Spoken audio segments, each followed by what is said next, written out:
Do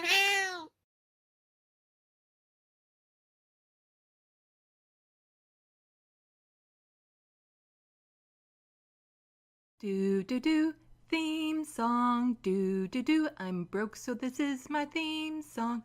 Do do do, just imagine this is an awesome theme song. Do do, theme song.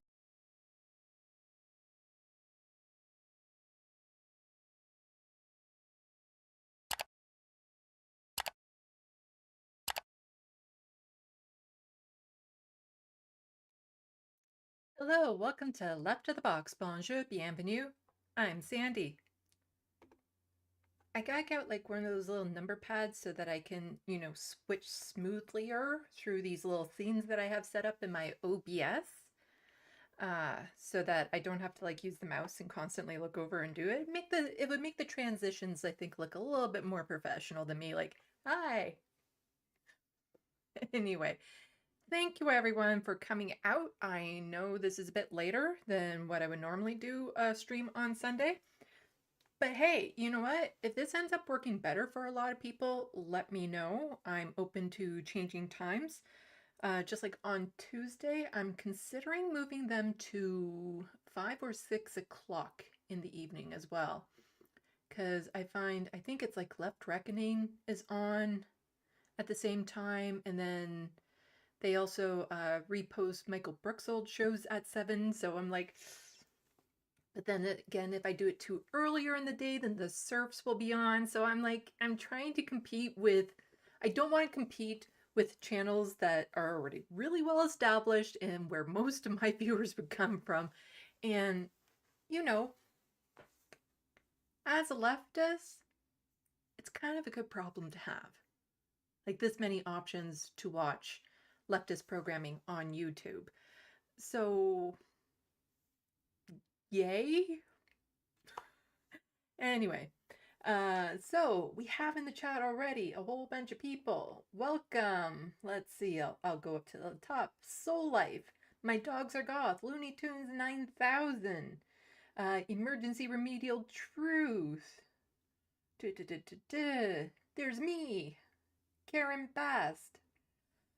And yeah, I think. Oh, Carly Braiding. I'm horrible with names. I really am, which is going to suck for some of these stories that I'm covering. So I have a whole bunch of stuff kind of planned to cover today. Anything I don't cover, I'll probably throw into the Tuesday show. But again, in the chat and in the comments, let me know again on Tuesday if 5 or 6 p.m. Eastern would be a good time for people, because I don't want to be competing with too many other leftist programs. But so I do have some stuff on Gaza to cover, on the environment, which I will hopefully make semi-entertaining. And the stuff that I have on Gaza, again, I try to stay away from the worst. I don't like depicting the violent scenes and stuff. I think for one bit, there's old footage that might be a bit hard to watch. But I try to avoid just talking about the absolute worst of the horrors, because we get bombarded with it all day. If you're on Twitter, Instagram, if you're watching other lefty news programs. So I still want to cover some stuff within it because I feel like it's important. And in fact, because it's not the worst of it, it's less clickbaity. So there's a better chance people haven't covered the aspects that I'm going to cover. It's all algorithm stuff that I haven't figured out the algorithms for YouTube. Speaking of algorithms, make sure to like and share the stream, because that does help in the algorithms. Hit the subscribe button unless you already have, because hitting it again would unsubscribe you. It's something you only ever need to do once. So Karen Bass, my challenge for catching you live is time zones. Yeah, I know. That can be a bit tricky. Also, how is the lighting right now? I'm constantly fidgeting with that as well, because if it's too bright, it causes like my face to glow in certain spots, and I don't know. Anyway, yes, this is what you get when you watch somebody with ADHD doing a live stream. I go from here to here to here to here to here with conversation. But yes, recapping some of the things I'm going to be covering. So some stuff on Gaza, stuff on Justin Trudeau. Let's see. I'm going to end it with some fun stuff, hopefully fun stuff, talking about Star Trek. The Star Trek has actually been a little bit of the talk of the town on Twitter. And I've actually just finished rewatching the first season. And, you know, watching it as an adult in order and stuff, it really is quite interesting. Especially now in what has and hasn't held up and all that. I'll get into it later on because unlike what a lot of conservatives think, Star Trek is political and definitely worthy of being talked about on here.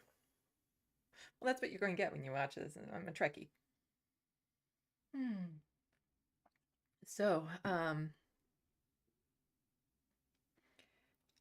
going to try my best to make it through this stream. I just want to give everyone a quick heads up if I have to leave suddenly.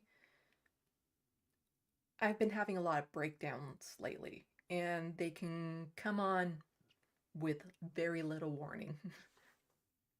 My mood has kept on ever since November 6th when I got the horrible news about my book not getting published on that particular date.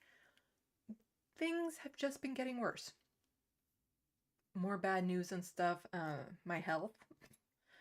I might have osteoporosis at my age because I have a compression fracture in my back. They found that's what was causing my back pain. Not something I'm looking forward to having to deal with at my age. So, and then just a whole bunch of other stuff has been going on. And the past few days, I haven't even wanted to leave home for any extended period because, like I said, in a moment's notice, I can start to break down. And I'm trying to cope with it the best I can. I want to just be able to move on and do things. Been throwing myself in my art a lot. I finished the drawing of Tulip. I'll show that at the end. Again, I want to end this stream with like some more positivity stuff. So I'll show the finished drawing of Tulip at the end of this stream, and it is amazing, if I do say so myself. I already have a couple other drawings I have planned. Part of the problem is the kittens, oddly enough. I want to love them. I really do. But I don't know if it's my mood right now or if it's just the fact that every day they are breaking something, losing something. Like if it was humans doing this, it would be like constant passive-aggressive attacks. And it's becoming very difficult because I don't really need my ring light anymore for this YouTube studio because somebody was kind enough to give me the box lights. However, the ring light is very important for my artwork. I have a glass top drafting table, so I can put it under there to make it like a light table. Plus, when it gets later in the evening, I can prop it up so I can get better lighting, all that sort of stuff. I turned my back for 5 minutes and Abernathy chewed through the cord. And unlike with my mic, when he chewed through the cord of my mic, I could just replace the cord. But with the ring light, it's wired in, so I have to get a new ring light. They are breaking things that I've had around me for ages, and I've had to pack away a lot of stuff and risk that they would break it. And the thing is that in my home, I like to have out the things that I appreciate looking at. Different stones and statues and knickknacks and stuff. And so having to pack that away, or when they break something that I've had for decades, it gets really difficult. And I think that combined with my mood is making it very, very difficult. But then they go and do something like, here, I'll show you.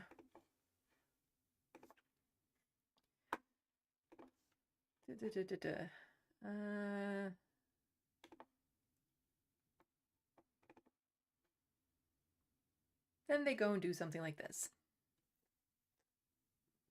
And how can you not love them when they prevent me from doing my laundry? They are like, I hope they grow out of this, but there is a little bit of resentment right now.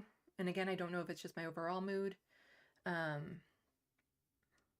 know Frodo still is having troubles with them, but at the same time, he plays with Lanier a lot. And I think he does like the company, like having them around, even though that has disrupted his routine. So it's, yeah.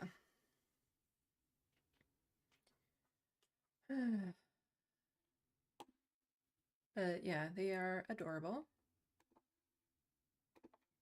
So I hope it's just kind of like a little temporary phase that I'm going through with them, because I want to love them.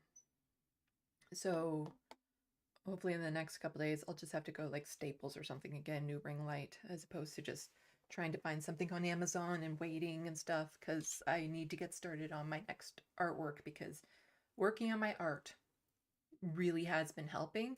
And unlike before, when I was in this type of mood, working on art used to be very dangerous for me, because then if it wasn't turning out, then it could cause me to spiral even further. But I think now I'm confident enough with it that I can do it to just kind of help me feel better. So that's good. Thank you all the other people who have joined. We have, I think I saw MIDI doctors in here. 0PE. You like this time. Okay, good to know. Oh, hey, Tyler. You also, start 0PE. Watching Star Trek makes me depressed because it reminds me of what we could possibly have when we weren't so dedicated to capitalism. Yeah. You see, part of the reason why I'm rewatching it now is I'm trying to capture some of that, hope for the future and wonder and the possibilities that I used to have when I was a kid watching it. Because, that was the best influence on me growing up. Because I definitely wasn't getting taught those morals at home. Let's just say that. And so going back to it, I'm just trying to maybe see if I can find that optimism, that hope that if we persevere, we'll get through all of this. But we'll see. We'll see. Hello, Lindsay, Rob. Hello, I still shower. Yeah, thank you all for everyone for coming out. I think I said Tyler Hackner. Yeah. I keep on my brain. It's like all over the place. Okay, so please, if you can, send in a super chat, or if you're able to and you're Canadian, you can send an e-transfer to SandeeLovas.com or use the PayPal link I have in the description box below. If you're not Canadian, any money sent to me through those two means, the e-transfer for the Canadians, you know what that means, and the PayPal link, that money goes towards a portrait to somebody living with poverty. So one of the portraits that I do of a pet or a person, I would then, once I have the money that would cover the cost of one of those portraits, put out a random call for somebody living with poverty to get one at no cost to them. And I say that because e-transfer, you don't lose any money. PayPal, you don't lose as much. YouTube, you lose a fair bit, but I know some people feel most comfortable through YouTube. And I always shoot myself in the foot with my live streams and stuff, because the way that they want to monetize my channel, I despise YouTube ads with a passion. One of these days, I have like an entire rant in my head about YouTube ads. So as the streamer, I have the option of choosing like skippable, non-skippable. Well, I don't even know if we have that option anymore, because they're taking away more of our options. So whenever I have the option to remove non-skippable ads, I remove that. But right now I have the option of letting YouTube decide when to insert ads into my live stream, or I can manually do it. And you know, this ADHD, I forget. I just keep on forgetting to hit that add button so that so I can insert some commercials into this. Just yeah. Go figure, I just forget that sort of thing. Um, so, wow. Miss Tree Moon, welcome. I don't recognize your name at all. I hope you're able to manage your new diagnosis, but the bright side, you have an answer, and the kitties will grow out of it eventually. Water balls, spray at them, they'll stop, lol. Oh, I get a lot of use of that. I do get a lot of use of my spray bottle. Yeah, just every time I hear something shatter, something in me kind of cringes, because some stuff with glue I can repair, but they've broken some things that are precious that can't be repaired. I have like this large unicorn, these bookends, porcelain unicorn bookends. For those of you who don't know, I have a thing for unicorns, and it's not something new. It's actually probably the longest kind of collection thing that I've had. I have some unicorns I've had since I was like 5 years old that are like plastic My Little Pony things and stuff. So I love unicorns. And they knocked one to the floor and the tip of the horn broke off. I haven't even been able to find it to see if it's repairable. I've been searching, but I don't know. I hope they didn't eat it. It's a bit large for that sort of thing and porcelain, so I don't think that's something that they would just chow down. But yeah, just like all these little things, they'll go missing or they'll get into things that they shouldn't, and just, yeah. I want to love them. I still shower. Yes, do rants about YouTube rules. Oh, they're calming. It's one of those things about, you know, biting the hand that feeds you type thing. Although it's not like I'm getting much money. I don't even know if I have enough right now to get paid monthly, because you have to make over $100 a month in order for you to get paid monthly type thing. I don't think I'm there right now. I've had one payment, but it was because since you start the monetization process, it takes a while. So then all that was building up.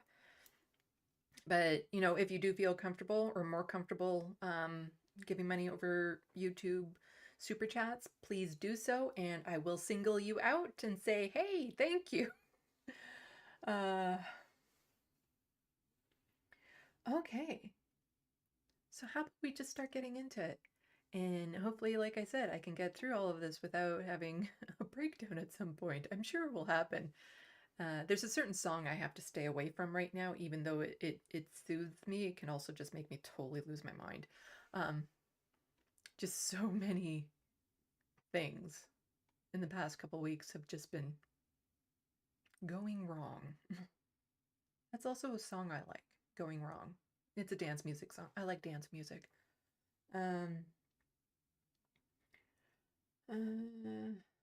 Mystery Moo. Oh, I've been around since before you left TYT. Love your channel and especially your art. I'm usually multitasking with my daughter who has special needs, so I don't always get to chat.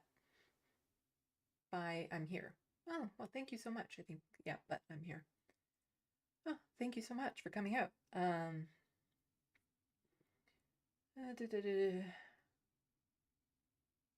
Yes, YouTube has been having a lot of glitches lately. There are ways around when YouTube puts up those things like you have an ad blocker. There is a surefire way around that if you're not into the chat. That I might tell you later. It's only for people like me who have like a visceral hate for YouTube ads. 0PE. Yes, I have a PayPal link in the description box below for Americans. Canadians, we can do this fun thing called an e-transfer where we literally just send an email and we can send money to each other through our banks, which is super handy. Emergency remedial truth. When Sam was a puppy, I told him unruly dogs were delicious breaded and fried, and he's been a good boy ever since. Okay, considering how much we talk about the majority report there, you had me concerned for a moment.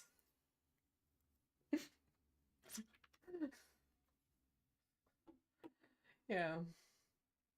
Anyway, why don't we actually like get into the news? I keep on rambling. That is my thing, I guess. But we can actually get into some of the news. So, I will. Is this the left? Yes, this is the left. There's going to be some audio. Hopefully, it works. So let's go to this screen. So some stuff about what's happening with Israel and Hamas and all that sort of stuff. Again, I'm trying my best to stay away from the most horrific items of it. So this one I kind of like because, and again, forgive me, I'm horrible with names. Indonesian President Joko Widodo surprises Joe Biden by calling on the U.S. to do more to stop the atrocities in Gaza, declaring that a ceasefire is a must for humanity. Indonesia is the largest Muslim country in the world, and millions have rallied there in recent weeks. So let's go here. I like that. I'm going to yield the floor to my friend. He had no idea what was about to be said.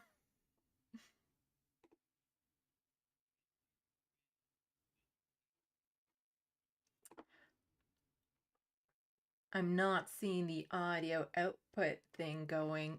Darn it. There was an update recently. Let's do this. Properties. Yeah, it switched everything to default.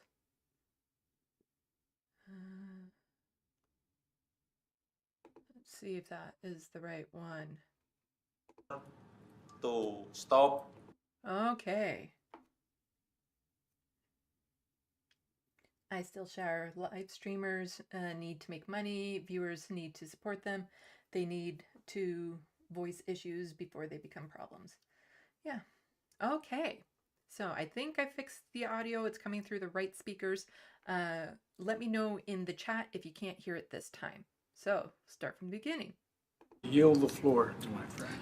And as I said, he said that so casually because he had no idea what the president of Indonesia was about to say. Well, Indonesia appeal to the U.S. to do more to stop the atrocities in Gaza. Ceasefire is a must for the sake of humanity. Once again, thank you for your invitation, President Biden. Thank you. Thank you. And as we met outside, as you got out of your automobile, we had a very important discussion. Very important discussion. On climate. On climate. Yield. So here you have a plea from his friend here, and he responds by saying, yeah, so I'm not addressing anything of what you just said, and I'm looking here at you like, how dare you do this to me? And I'm just going to talk about climate because, you know, we never talk about climate. We don't talk about climate enough. Is it me, or does Joe Biden look like he's about ready to fall over? Like he's just not looking healthy. I like the suit though. As I've said before in previous streams, I actually like a little bit more color and flamboyant stuff when men do that. But, you know, he doesn't look like he's healthy enough to finish this term, let alone run another term. It's a very sorry state of affairs that we're in.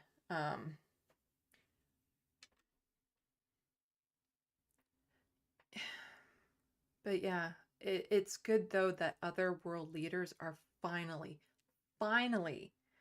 you know, starting to say something because it won't be the pressure of the people. Well, the pressure of the people en masse is working, but when it comes to just some protesters or the people in Gaza, when they speak up, the leaders won't listen to them. But when we apply enough pressure that some of the world leaders start to hear it from other world leaders, that's the people they care about. I've said it before in a stream. Like when it comes to Canadian politics, if you want politicians to be put in their place or to show some humbleness, if you want to humble a politician here in Canada, you need to get an American news network to call them out. There might be a reason why I keep on calling into the majority report with certain news. Because when you do that, they seem to care, especially if they're conservative, they seem to care more when American news outlets call them out on stuff. But we'll move over to this one. So, and this is from November 16th. Biden says he won't reveal the intel he relies on when he claims there was a Hamas HQ underneath Shifa. But the U.S. official tells me the U.S. intel is simply based on what Israel has provided, i.e. Israel intel. And this may be why a dissident cable accused Biden of misleading the American public. So in this one here, Biden absolutely confident Hamas HQ is beneath the Shifa hospital. Can you believe what intelligence you have? Oh, can you tell us what intelligence you have? No, I can't tell you. I won't tell you. I'll play the audio for this one, but it's actually quite difficult to hear, so let's try it. That was loud. Who can hold the loudest? Can you detail for us what kind of evidence the U.S. has seen that Hamas has a command center under Al-Shifa Hospital? No, I can't tell you. I won't tell you. Do you feel absolutely confident based on what you know that Yes. that is the truth? Yes. And Mr. President, after today, would you still refer to President Xi as a dictator, the term that you used earlier this year? Well, look, he is. I mean, he's a dictator in the sense that he is a guy who runs a country that is a communist country that is based on a form of government totally different than ours. Anyway, you may say. So, yeah, he's just basically saying, yes, I believe the intel. No, I'm not telling you where it's from. Because he needs to maintain a plausible deniability. You know, the United States has the resources and everything to find out for themselves, to have their own people find out if there's anything under that hospital, but instead they'll be like, oh, this is what we were told by Israel, so we're just going to go with that. So then that way they can just keep on going under the premise, well, we believed the information we were given versus actually trying to figure it out for themselves, which is just gross because, as many have pointed out before, even if there was a Hamas terror base under the hospital, that doesn't give them the right to bomb the hospital with injured, sick people, doctors, civilians of all ages, babies in incubators. They seem to be concerned about that when they're not Palestinian. It is just, it's I'm trying to find I want to find the right words here.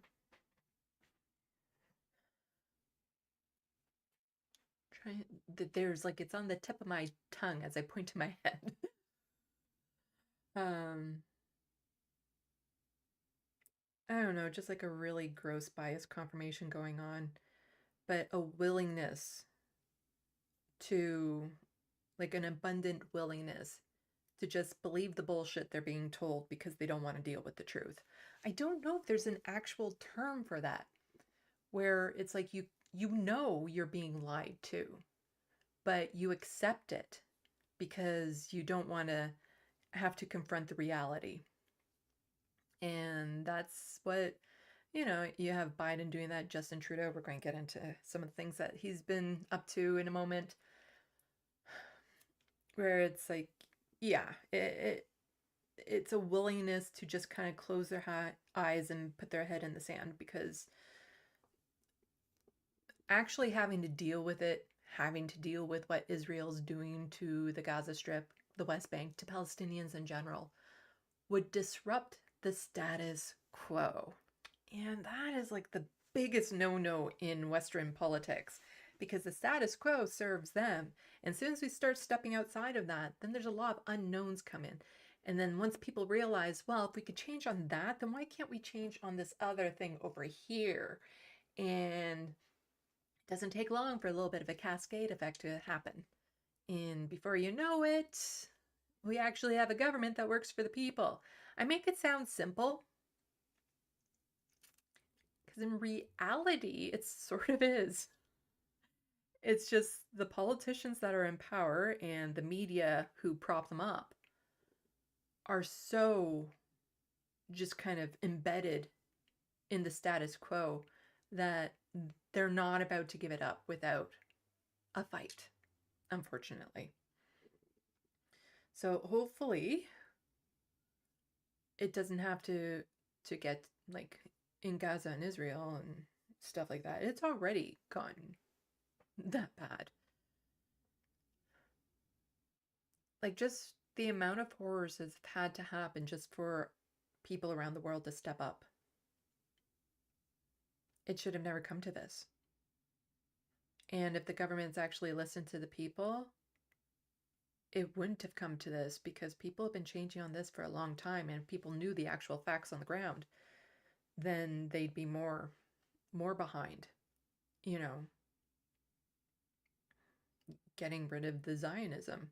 Not Jewish people. Always have to add that caveat in there. Jewish people are a lot of them are against Zionism because of what it stands for.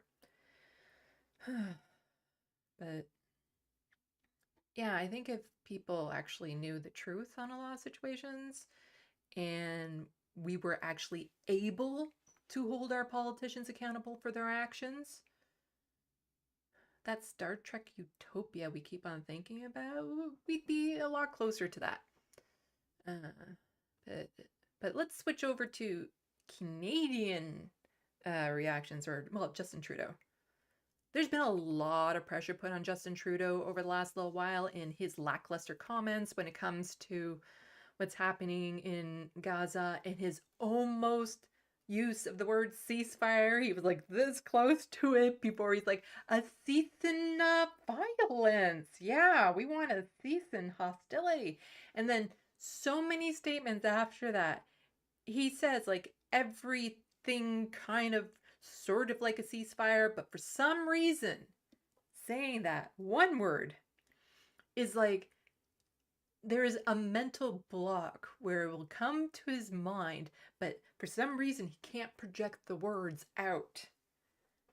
Okay, it's more than just some reason. It is just the Canadian government absolute willingness to, you know, prop up the Israeli government and the whole Western colonial system, and, you know, like supports like type thing.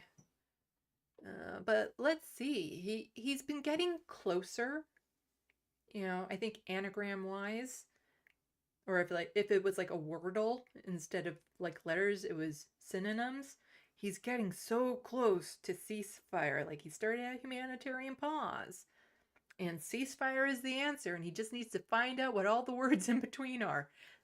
Nothing like wordle, but, you know, I think you guys get what I'm saying with that. Oh dear, I hope that you guys weren't actually hearing that. The human tragedy that is unfolding in Gaza is heart-wrenching, especially the suffering we see in and around the Al-Shifa hospital. I have been clear that the price of justice cannot be the continued suffering of all Palestinian civilians. Not all of them. You got that? It can't be all of them. What that number is, you know, 50%, 75%, maybe. It just can't be all of them. Even wars have rules.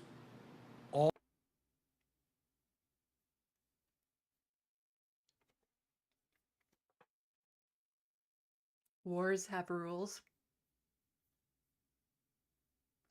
And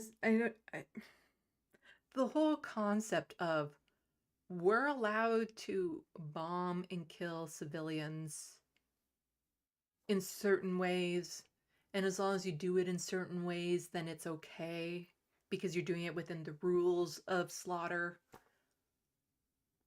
That always baffles me.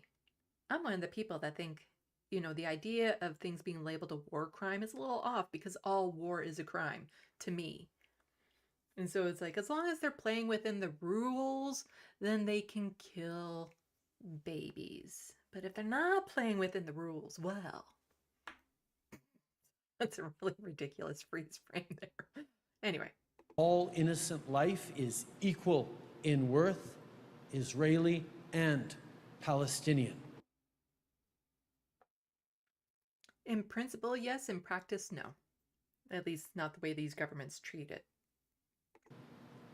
I urge the government of Israel to exercise maximum restraint. Maximum restraint.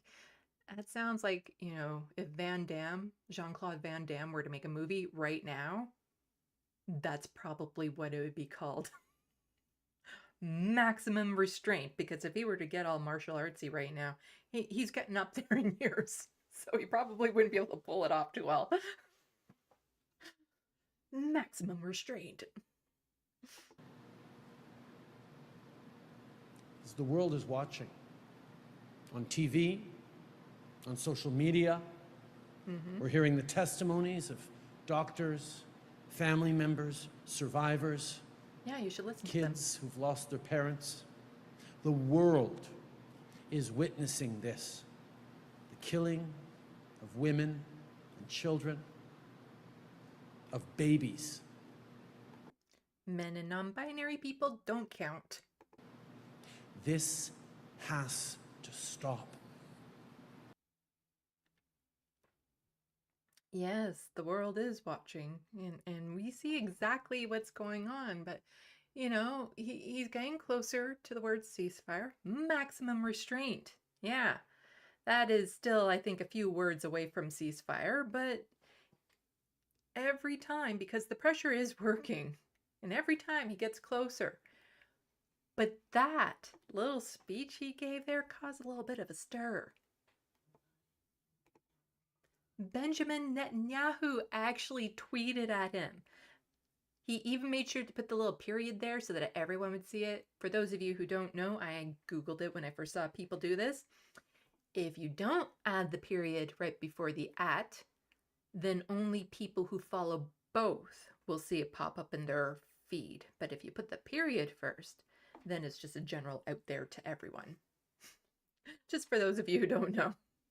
But period at Justin Trudeau.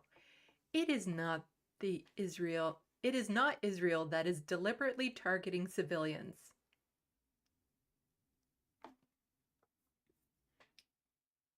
And we're supposed to trust their intel? But Hamas that beheaded, burned, and massacred civilians in the worst horrors perpetrated on Jews since the Holocaust. Yeah, and we see the horrors.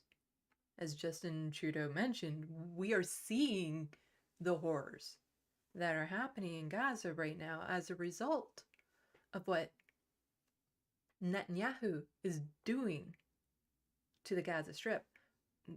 We see just the worst, and then with the power being cut off and the supplies not being let in, and they wait for rain in order so that they can actually drink something, and it's just, but it's all Hamas, because they have no choice but to bomb them in this extreme way because of Hamas, because of a handful of people within Gaza. And every time they send a bomb into the Gaza Strip, just given the population density and everything like that, they know full well they're going to be killing civilians. So would you say that they're deliberately targeting civilians? Yes, when you hit a hospital, you're deliberately targeting civilians. Civilians are in there. even if that hypothetical, hidden base, which is capable of launching, massive offense against Israel, is under there. When you target the hospital, you are targeting civilians. While Israel is doing everything to keep civilians out of harm's way by demanding that they all leave their homes. Over 1 million people being forced to move from their homes in what is being called a trail of tears, where they have guards watching them. If they drop something on the way, they can't even go back and pick it up, and just absolutely horrendous conditions that they're being forced to move. And that's considered out of harm's way when they then go and bomb some of these escape routes and the refugee camps that they end up in. That's their idea of keeping civilians out of harm's way. Hamas is doing everything to keep them in harm's way. You mean by not letting them leave the country? That's Hamas that's dropping all the bombs on them and making them targets, and that, it's Hamas that is keeping them confined in those tight little areas and not giving them supplies and all that sort of stuff. It never ceases to amaze me how world leaders can just so openly and brazenly lie. Like if we aren't seeing the footage with our own eyes. Like we don't have people that we know over there, or something, like the reporters and stuff who have been targeted. I'm pretty sure reporters count as civilians, but they've been targeted and they've acknowledged that they've targeted them. Yeah. Israel provides civilian in Gaza humanitarian corridors and safe zones. Uh-huh. While they're forcing them to flee their homes. Yeah. Again, I just mentioned that the corridors aren't that humanitarian. Hamas prevents them from leaving at gunpoint versus Israel that's forcing them at gunpoint. And I don't think Hamas is preventing them from leaving at gunpoint. There's literally a lot of people who haven't left the areas that Israel demanded that they left. Most often due to disability. They can't make the walk. And they're not allowed to use cars or bikes or anything to leave. Seniors. There's lots of reason why people stay behind. And the people who stay behind, it's not because they're Hamas. Because it's not like Hamas will be like, oh, we're just going to stay here while all the civilians leave. No, Hamas is going to leave too. Like, what do you think you accomplish? When it comes, like, if your goal is to simply defeat Hamas, how is forcing over 1 million people to relocate defeating Hamas? It's not, because Hamas probably is even more capable of moving. Like, this is just, It is Hamas, not Israel, that should be held accountable for committing double war crime. Ooh, a double war crime. Targeting civilians while hiding behind civilians. The forces of civilization must back Israel in defending Hamas barbarism.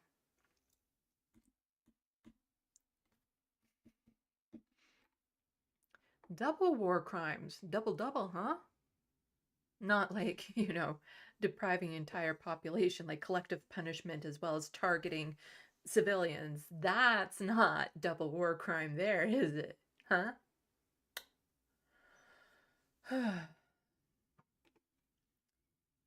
There was also this scathing response to Justin Trudeau's statement. This is the Center for Israel and Jewish Affairs, is the advocacy agent of Jewish Federation of Canada, UIA, representing Jewish federations across Canada. The blood of dead babies, Israeli and Palestinian, is on Hamas. No, Israel had a lot to do with,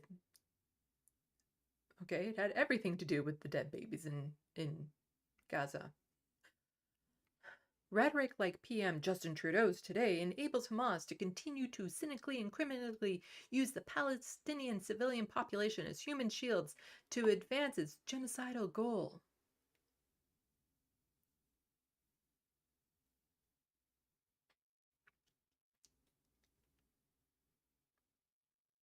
In a dark, horrible world, let's say Hamas did want to commit this genocide, they don't have the means. They don't have the Western countries sending them money and weapons to wipe out an entire population. The power dynamic here isn't exactly what they're making it sound like. And while surely not his intent, such assertions also fuel anti-Semitism at home here in Canada. I will admit, anti-Semitism has been on a rise, and that's bad. But so is Islamophobia. Like, this is causing waves of both hatreds here in Canada. And we'll get into a little bit of that in a moment. Because, you know, people are wanting to lash out at the Israeli government by targeting innocent people, innocent Jewish people, which is horrible. But also then constantly, you know, Jewish people constantly being told, and not just Jewish people, but like other predominantly white cultures, you got the evangelical Christians and stuff there, constantly being told that Hamas is genocidal, that Hamas is the one that wants to wipe them all out. Then you're going to get unhinged people who will then also perpetrate violence against anyone they see as Muslim. It is just so much violence right now.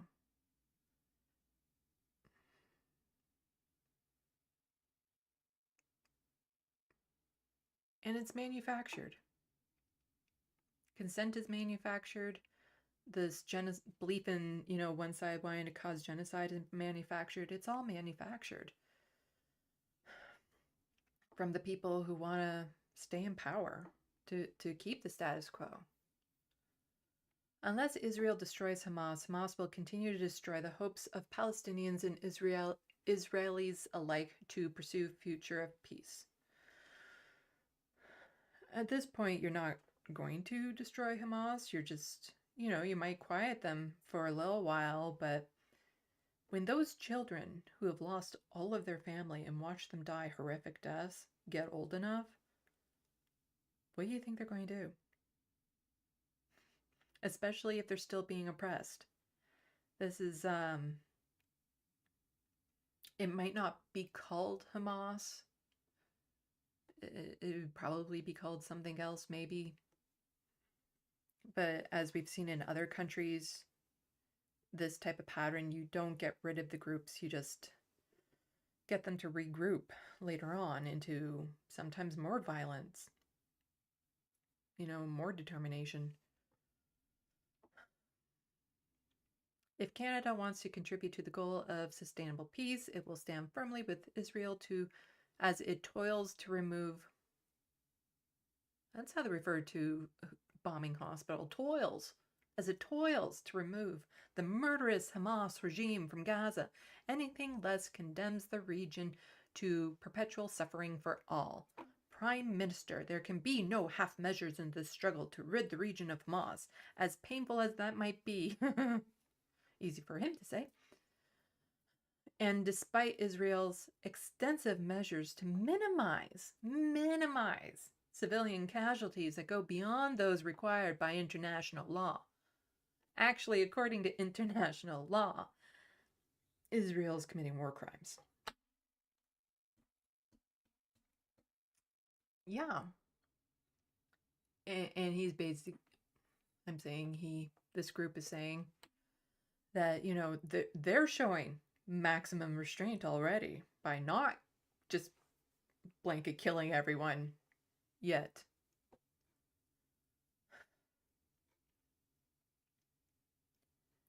But, you know, things are getting more difficult for Justin Trudeau because people are not putting up with this. The vast majority of Canada wants to see us end sending money and weapons to Israel for the purpose of, you know, killing civilians. And a lot of civilians, unlike this idea that they constantly have in their head that they're not killing, they're actually restraining, and they could kill a lot more civilians if they were just, not paying attention so much. Most Canadians want this to stop. So they interrupted his dinner. Shame on you! You have blood on your hands! Call for a ceasefire! Call for a ceasefire! Call for a ceasefire! You have blood on your hands! You have blood on your hands! Ceasefire now! Ceasefire now! You fund genocide!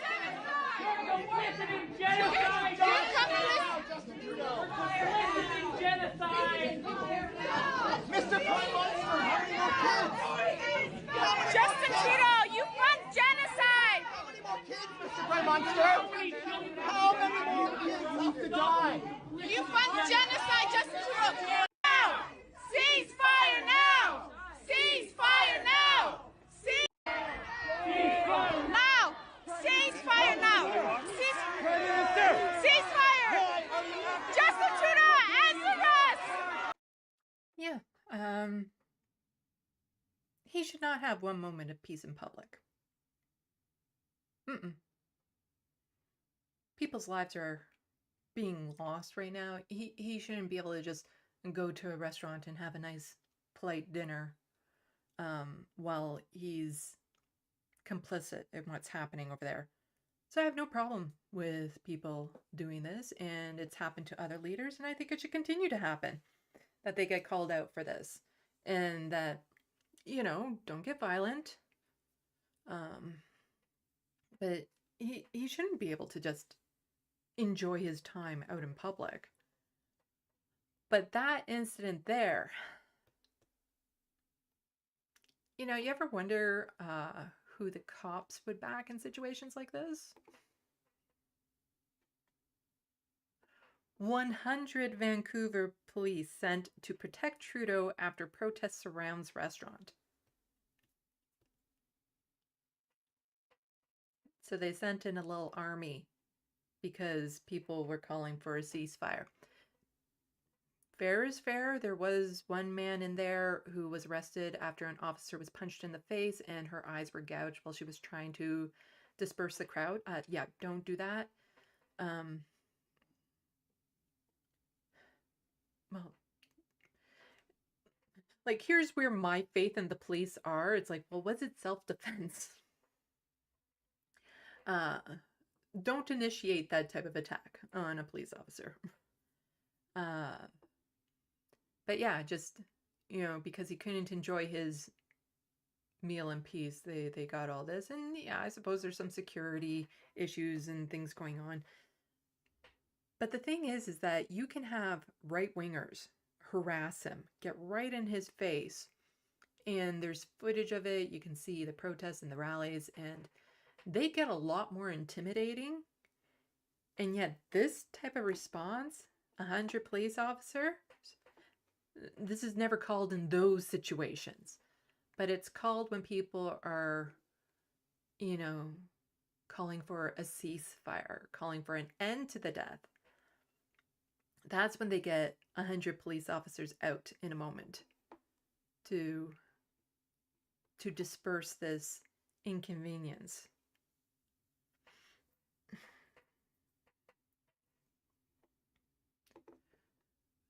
Last live stream, I mentioned, or I showed a little clip of the Scotia Bank Giller Prize. It has to do with writing and stuff.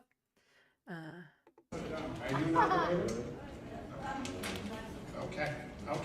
Scotia Bank currently has a $500 million stake in Outlet Systems. Outlet Systems is supplying the Israeli military's genocide against the... Yeah, so they were quickly kicked out. Nobody was harmed. People just looked mildly inconvenienced, as the protesters were basically trying to say that you know, Scotiabank invests in a weapons company that sends weapons over to Gaza, and that shouldn't be a thing. It should not be a thing. And you had Rick Mercer there. He was the MC for the evening, and I wish I could do his East Coast accent to make it more amusing, but I would have to listen to it first, because I can't just spontaneously do an accent. I have a sympathetic ear for them. I need to hear them first.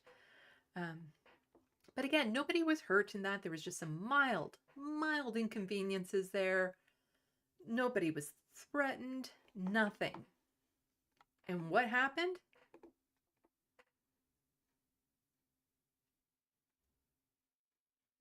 No, it was this one.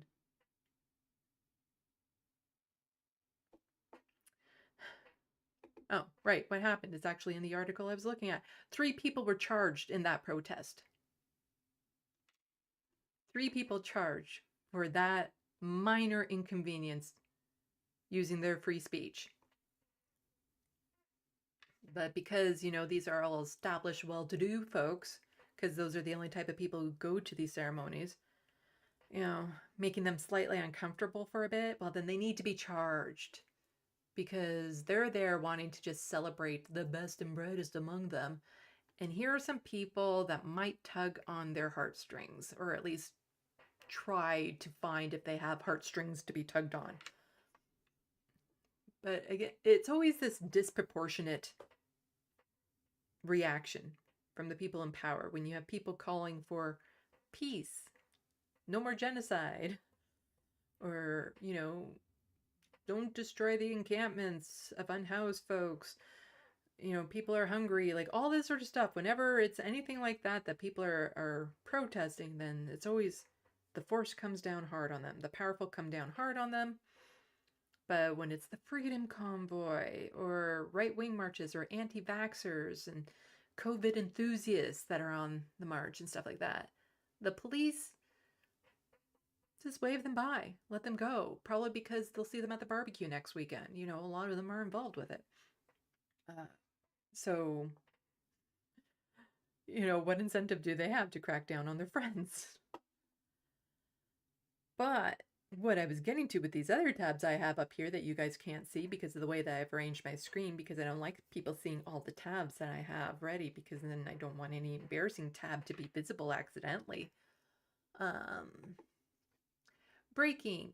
Anti-Israel protesters interrupt live ceremony tonight's Giller Prize, which honors the best in Canadian literature. Audience boos in response, and police escorted protesters out.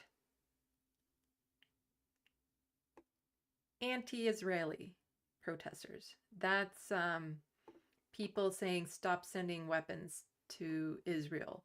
They're anti-Israel. That's the framing that this person here uses. And who is that person? No, I'm not going to sign in. Go away. Neil Herdland, reporter, senior writer, and producer at CBC. That's the Canadian Broadcasting Corporation. So that is the corporation that receives government money. Having this biased language in it. I've mentioned this before in a live stream. The thing is that we might be wondering right now, like, why is the media suddenly so biased? Why are they just so blatantly lying these days? Why is it always coming from these different perspectives? And the thing is that they have always been like that. It's just with the, you know, rise of smartphones and social media, we're actually seeing the contradiction now, whereas before, all of that was hidden. So it's not like the media has changed at all. It's just our access to information has changed. Because before, if you just said anti-Israeli protesters and you didn't know what was happening over there, then you would take him at his framing. Why wouldn't you? He's in the media. He's there to give us the information, you know, the truth. He reports the news. And you know, it's Canadian news. They just give you the hard facts. They don't put a spin on it. Only they do. Quite a lot. Most of our news corporations are owned by corporations, not unlike the United States. It's just when it comes to CBC, the corporations that more or less, there are corporations that own the government, and then the government sends money to CBC. So it still kind of filters through. But yeah. And where does all of this rhetoric lead? Well, I was mentioning it before. This morning at the dawn prayer, there was an attack at the Toronto Islamic Center by an individual who described himself as Israeli, there to hurt Muslims, and described Muslims as terrorists. The individual assaulted worshippers, including throwing a heavy rock and kicking the windows. Much of what occurred was captured on videotape and has been passed along to Toronto Police. We are in close touch with the TIC and will have more to say soon. When you're constantly being told this group of people is out to kill you, wants to genocide you,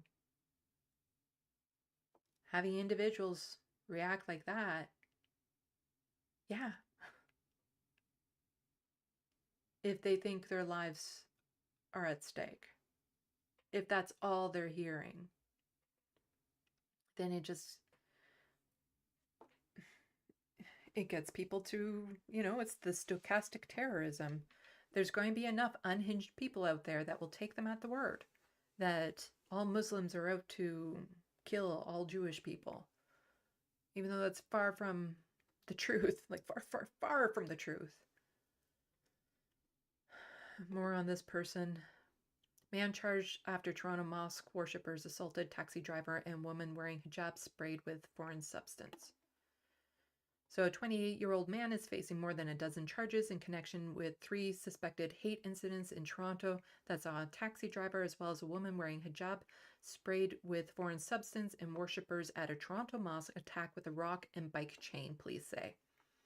On Saturday, Toronto police announced the arrest in the 3 hate-motivated incidents, with the most recent one occurring early this morning at the Toronto Islamic Center near Yonge Street and Davenport Road. Police said the suspect approached the mosque and allegedly became confrontational towards congregants standing outside. He allegedly threw a rock at them and yelled derogatory slurs. The suspect then became assaultive with a bike chained toward the victim, police allege. One victim suffered minor injuries, police said. In an earlier statement, the National Council of Canadian Muslims provided more details about what happened in the mosque. So we'll go down. Police identified the suspect, 28-year-old. I'm not going to bother with his name. He has been charged with the following: 4 counts of assault with a weapon, 2 counts of assault, 2 counts of carrying concealed weapon, 2 counts of mischief under, I guess it's a certain amount, 2 counts of administering a noxious substance, 2 counts of possession of prohibited weapons, 2 counts of weapons dangerous, 1 count of uttering threats. Police said the charges are also connected to 2 other incidents that occurred Wednesday. So, gets into what he did to the taxi driver and to the other woman. But with all the rhetoric going out there from both sides, instances of hate will go on the rise because there are people who are violent, vicious people that want an excuse. And it doesn't, it's the whole analysis is not justification. There are so many, because in Canada and the United States, mental health care isn't treated the way it should be. And so you have a lot of people out there ready to act on these conspiracy theories that the people that they're supposed to be able to trust, the politicians, the reporters, people in positions of power, the people that we put our faith in running the country, in informing us on the news and stuff, when they blatantly lie to you and tell you mistruths and constantly say your life is in danger, What do you think will happen? That's stochastic terrorism. I hope everyone in this, you know, I hope it was nothing serious that was thrown at them and that everyone in this situation recovers. Sadly, we know that there's, you know, attacks on other places where here in Canada, we've had lots of hate-motivated attacks where people don't survive. This escalation needs to stop. And it stops when we actually have leaders who will start calling for a ceasefire, to start de-escalating violence altogether, to start, you know, encouraging people to work together. All that sort of stuff. When you have them starting to speak out, it can lessen the intensity of the public when they see, okay, we're working towards peace, things are getting resolved, versus we're still in an active state of we need to defend ourselves. But Justin Trudeau, not the only leader to say really inane stuff about what's happening. We also have the next Prime Minister of Canada, Pierre Poilievre, talking. That's really all I need to say. He was just talking. It was bad. He's, yeah. Bring the money home to our country.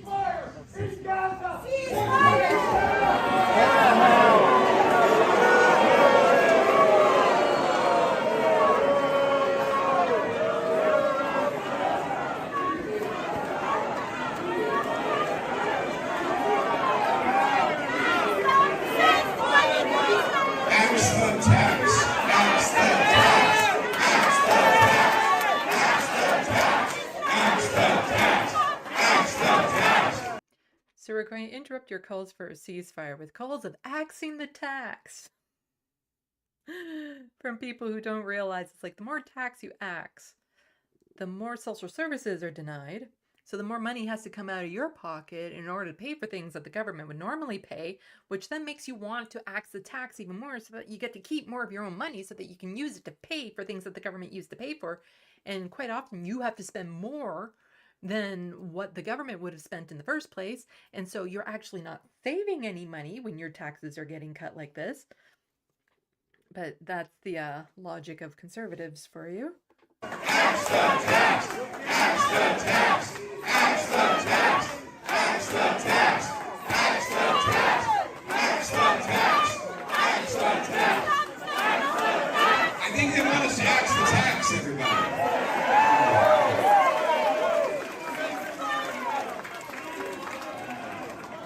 Thank you. So, ladies and gentlemen, come on. You made your point. Nobody came here to listen to you scream. You made your point. I heard what you have to say. So he's saying, you made your point, shut up now. That's basically what he's saying. I heard what you have to say. If you want to participate in the event, participate. If not, hit the road. Thank you.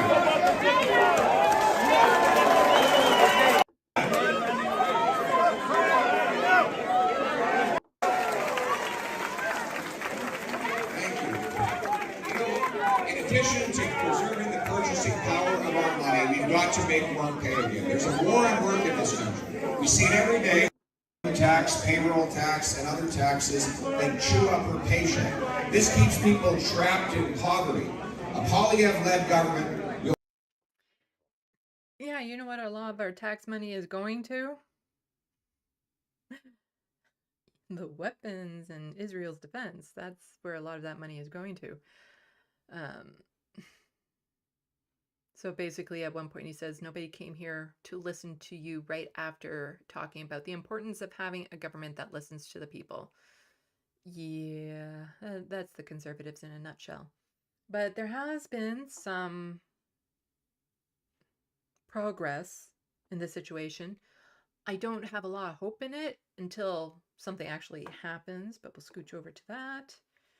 in there.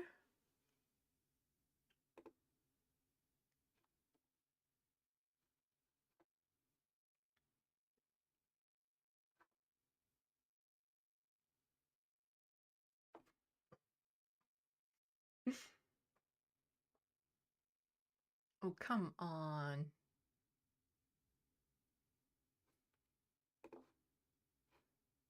Let's try refreshing.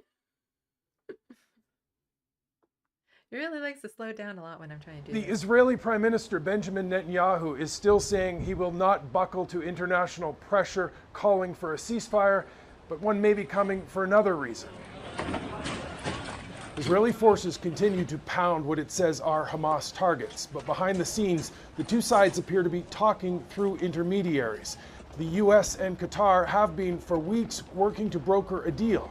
The Washington Post is reporting an agreement is done and I'm just going to switch to the main shot here. You'll still be able to hear the audio, but there are some graphic scenes in this, so yeah, you'll hear the audio, but I don't want to be showing you these images. They're all available at the link if you want to go there yourself. I should probably add it in the description box then. could come into effect within the next several days. Some of the details are still being worked out, but it would reportedly mean Hamas would release 50 hostages. In return, Israel would freeze combat operations for 5 days and allow more aid into Gaza. The Qatari Prime Minister Sunday said there have been ups and downs in the negotiations, but that he's confident the two sides are close to a deal. The sticking points, honestly, at this stage are more practical, logistical, not really something represent the core of the deal. Now, the Israeli government may not want to give in to international pressure, but it's also under pressure here at home. There have been several rallies this weekend pushing Netanyahu to free the hostages, but it appears this conflict could be going in two very different directions over the next week. If there's a deal, that would mean a pause in fighting and aid flowing into Gaza. If there isn't a deal, it's looking more and more likely that Israel will expand its ground operation into southern Gaza. Mike Armstrong, Global News, Jerusalem. Yeah,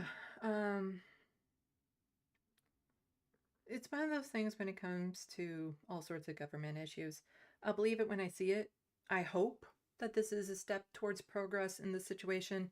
I hope that some relief can come to the people. Well, I want full relief to come to the people. It is just such a horrible situation over there for people. And it's, yeah. And the fact that we're living in countries that are so complicit with the horrors that are going on there. Just why? All of this violence, it's not needed. It doesn't have to be happening. Governments with power are making the choice to do this. None of this has to be happening. Let's quickly go over to the chat. Scroll up a bit and try to find statements that aren't response to other people talking in here to each other, where we'll just be like really random sentences off to the side.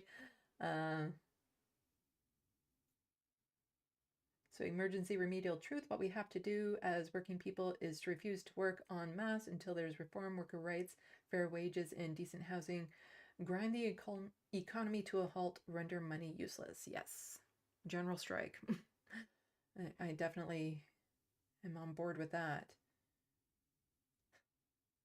As I've mentioned before, people who live with disabilities don't get to go on strike. We won't stop anything because we're already invisible in society. So if we go on strike, like really what can we do when a lot of people can't physically or mentally even go out to areas to protest? Like me right now, I can't risk going outside for that length of time because I've just been breaking down at a moment's notice with the way my mental health has been. So yeah. Melanie Dennis, there's a genocide going on in the Congo right now as well. So yeah, there's some really horrible acts happening over in that area too. But, you know, Western media doesn't really pay much attention to that. But then again, we're more connected to what's happening in Gaza because we're probably sending money to the wrong people there too. But we're more tied. Like, Canada really is enabling this genocide there. That's the funny thing about Canada, you know, is like we don't have free speech here in Canada. We have freedom of expression. And some of the things that you're not allowed to do with our speech is to promote a genocide. You're not allowed to say anything that might be interpreted as promoting genocide. However, participating in being complicit in a genocide, as long as you don't say it out loud, then that's completely fine, apparently. 0PE, I hope I'm alive to see the day that the majority of people in this country don't get their news from lioness TV news reporters and actually look to credible sources online to corroborate stories. Yeah. At least we have those options now. And the younger people, they know to look to those options. You know, they know they're far more savvy when it comes to searching for accurate. Like, that's the thing. There's so much inaccurate news out there and biases. And, you know, you have your whole right-wing machine on social media and stuff.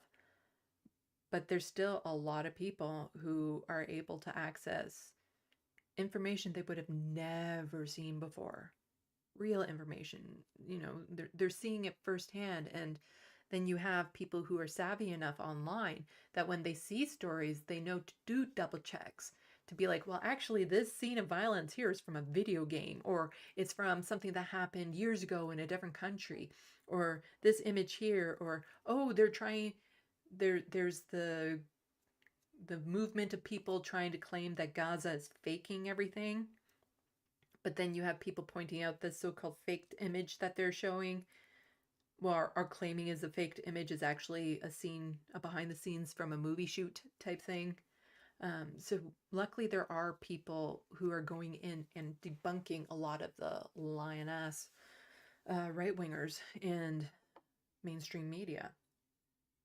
Because the problem is a lot of the mainstream media still will take at face value just information that is shoveled onto their plate without doing any, just the basic, you know, journalism involved. But it's like they're not paid to do journalism anymore. They're paid to do propaganda for the establishment, you know, whoever happens to be in charge at the time, or whoever benefits the corporations the most. Looney Tunes 9000. Wait, he got elected? No. Okay. I'm saying he's going to be, Pierre Poilievre is going to be the future prime minister, not because there's been an election or anything yet. In fact, there hasn't even been a call for it. I've just known him for a long time. He stands a very, very good chance of winning, and all the polling is indicating that right now, that if an election were to be held, he'd become prime minister in landslide. And Justin Trudeau's ratings just keep on going down, but they're not replacing him as leader. Jagmeet Singh has done nothing for the NDP, so they're not a challenge to the Conservatives. And Pierre Poilievre, despite how annoying he is to listen to, how dorky he is, he's a populist. And he's appealing to a lot of young people, a lot of working class people. He's resonating with them, even though he is establishment politician. He's been a career politician. He's had his pension since he was like 32 or something like that. Like he is in the 0.1%. Like he's not one of the people. Yet everyone is so many people are turning to him right now because, well, they're fed up with Justin Trudeau and the neoliberal and all that sort of stuff. And the NDP isn't offering them anything substantial. So You know, people are desperate for a change. Everyone's hurting, and Pierre Poilievre tells them what they want to hear. He tells him he's going to fix all this stuff, when in actuality, he's just going to make it worse.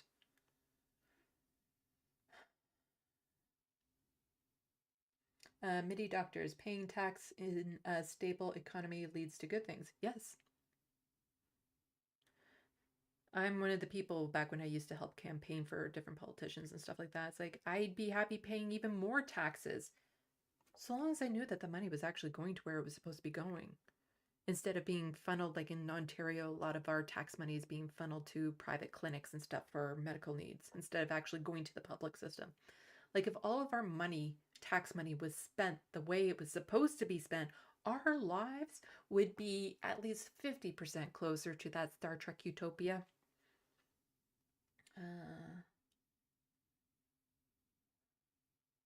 Grand Theft Autobot, oh god.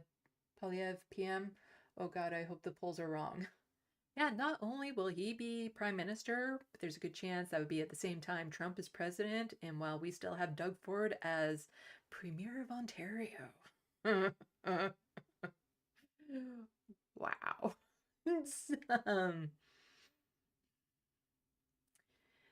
We need better options. Yes, I have my crunchy curls in right now, so I can't stop playing with my hair. The texture thing, soothing thing, I don't know. Hunger Games, 1989. Oh my god, before I came here, I was in the argument with somebody who still believes in the IDF propaganda no matter what they are given, and had the nerve to ask me what I consider as a genocide. I give up. Yeah, a lot of people don't want to believe that the things that are core to their values, that something that they've believed in so much of their life, not only is wrong, but is like the complete polar opposite of what they've been told. Yeah, people hate being wrong. They hate being duped and all that sort of stuff. So they try to not believe it as much as possible. But as the beginning little intro said, going to talk about Justin Trudeau losing his dictator powers, talking about the environment a little bit. So let's get back to this. So this is from a while ago. In fact, back when I was still working at Rebel HQ, I made a Rebel HQ video about this. There was a ban in plastics, one-use plastics here in Canada, and the Fox News people, oh no, they were calling Justin Trudeau a dictator because of it.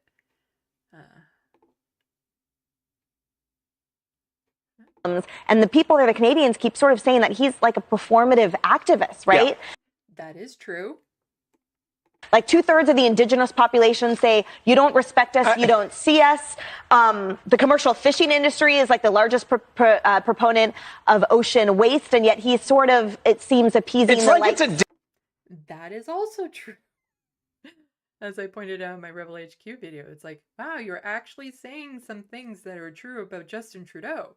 It's like it's a dictator starter kit, right? You banned guns, handguns a couple weeks ago, and now you add straws to the list. It's like, this is like a dictator starter kit. So the people in Canada, you might want to wake up. We take your guns a week ago. Now we're going to take away your straws. You're not going to have a lot left pretty soon. And you can't even blow spitballs. Yeah, I mean, oh no, no more spitballs. Actually, you just chew up the paper straws and throw them at people.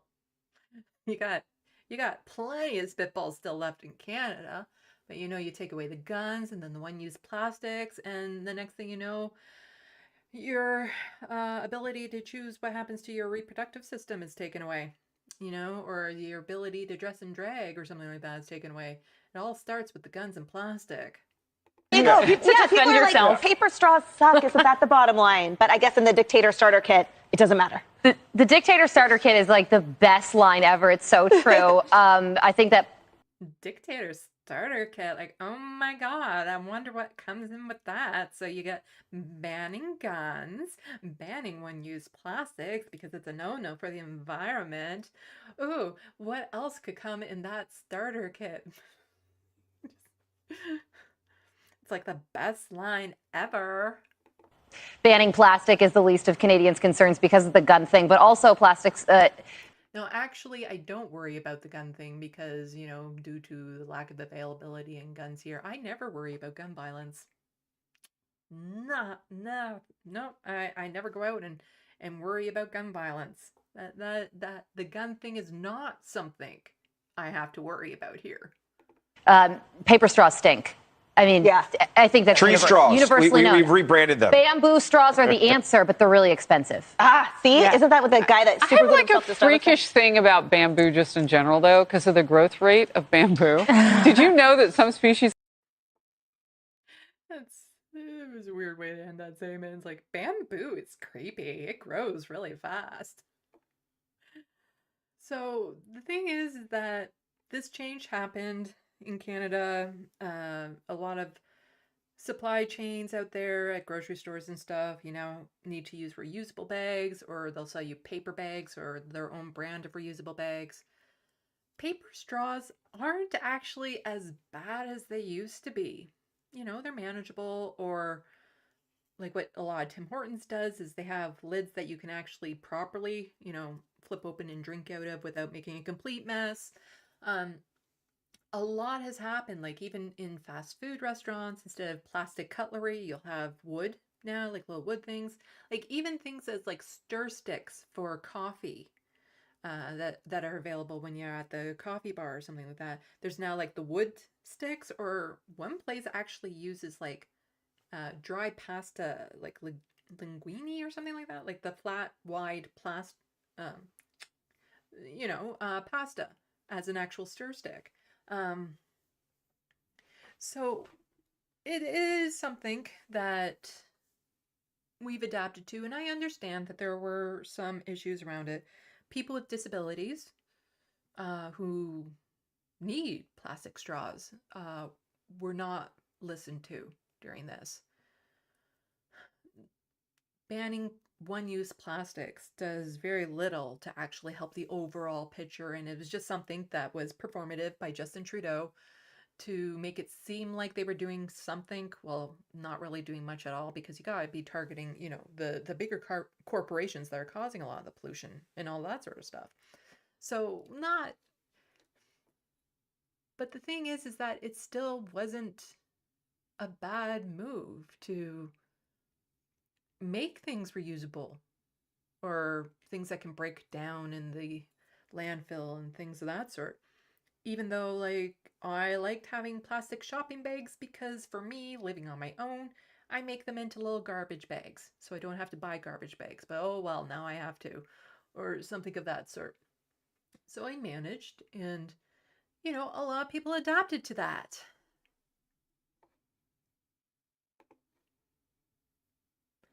The federal court just overturned Ottawa's single-use plastic ban.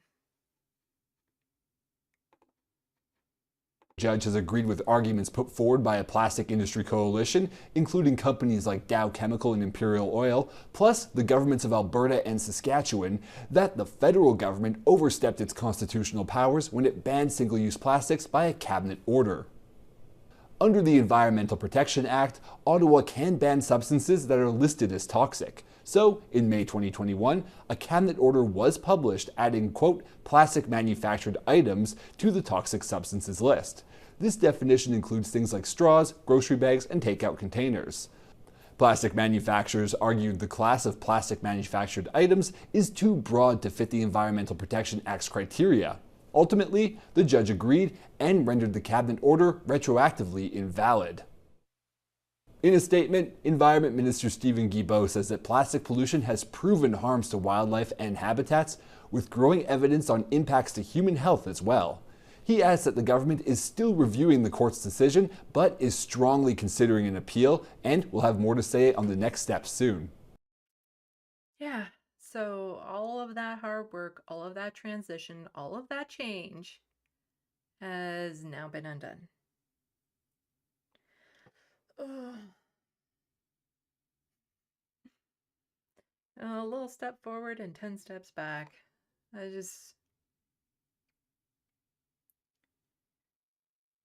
You know, Like when it comes to people with disabilities who need plastic straws, something should be done to help them with their disabilities.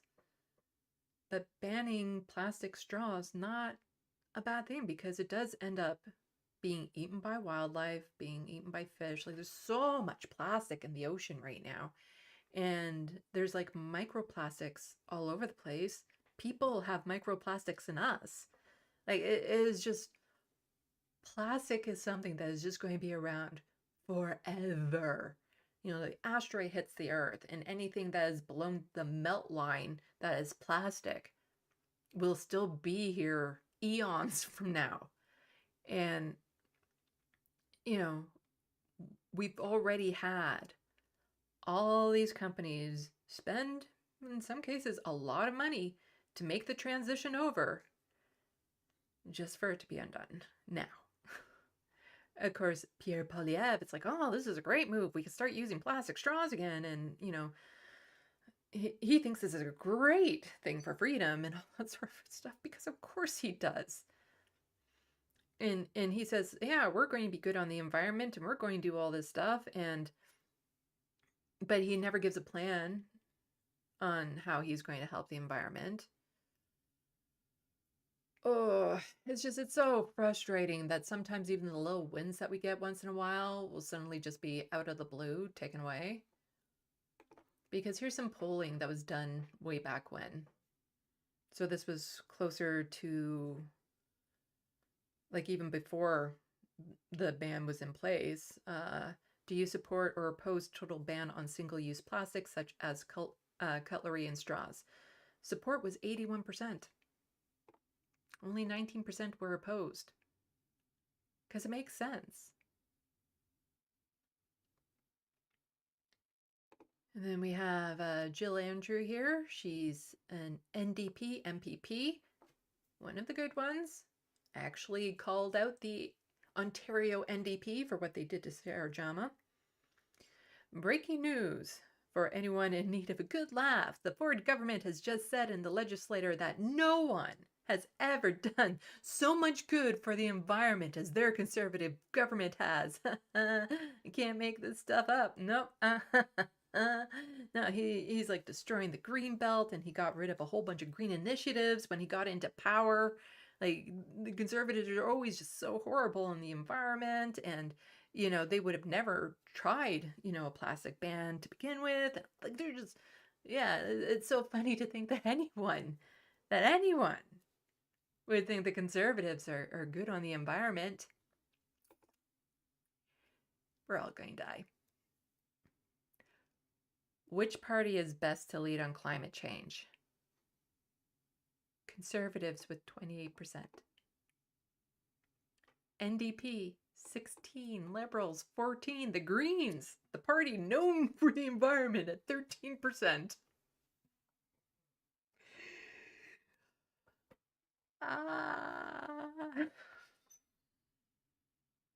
You can't make this stuff up. That's the thing. Politicians are completely out of touch with where the base is at, because to think that it's funny that anyone would believe that the conservatives are good on the environment, you haven't been paying attention. Because again, they're the populists. They're the ones that are telling people what they want to hear. They're not telling them the truth. They're just telling them what they want to hear. And politicians are allowed to lie. But just some reminders. The last time we had a conservative federal government in with Stephen Harper. No, go away. Canada pulls out of the Kyoto Protocol. Yeah, we did that. Canada has pulled out of the Kyoto Protocol on climate change one day after the updates were agreed on, saying the accord won't work. That was Stephen Harper there. And for those of you who maybe don't remember, Harper's humiliating muzzle on scientists. Canada has become a global joke as our world-class experts are prohibited from speaking. The scandal is growing at Environment Canada of how Canadian climate researchers are being muzzled by draconian policies of Prime Minister Stephen Harper, you know, the party all about free speech. This week, the Montreal Gazette reported on leaked documents showing that the information restrictions brought in by the Harper government have severely restricted the media's access to government researchers. Scientists have noticed a major reduction in the number of requests, particularly from high-profile media who often have same-day deadlines. The Environment Canada said the Environment Canada document, media coverage of climate change science, our most high-profile issue, has been reduced by over 80%. Yeah, control at its worst. The leaked document came to light through research done by Climate Action Network for a scathing report on the laundry list of restrictions climate researchers since the Harper regime came to power.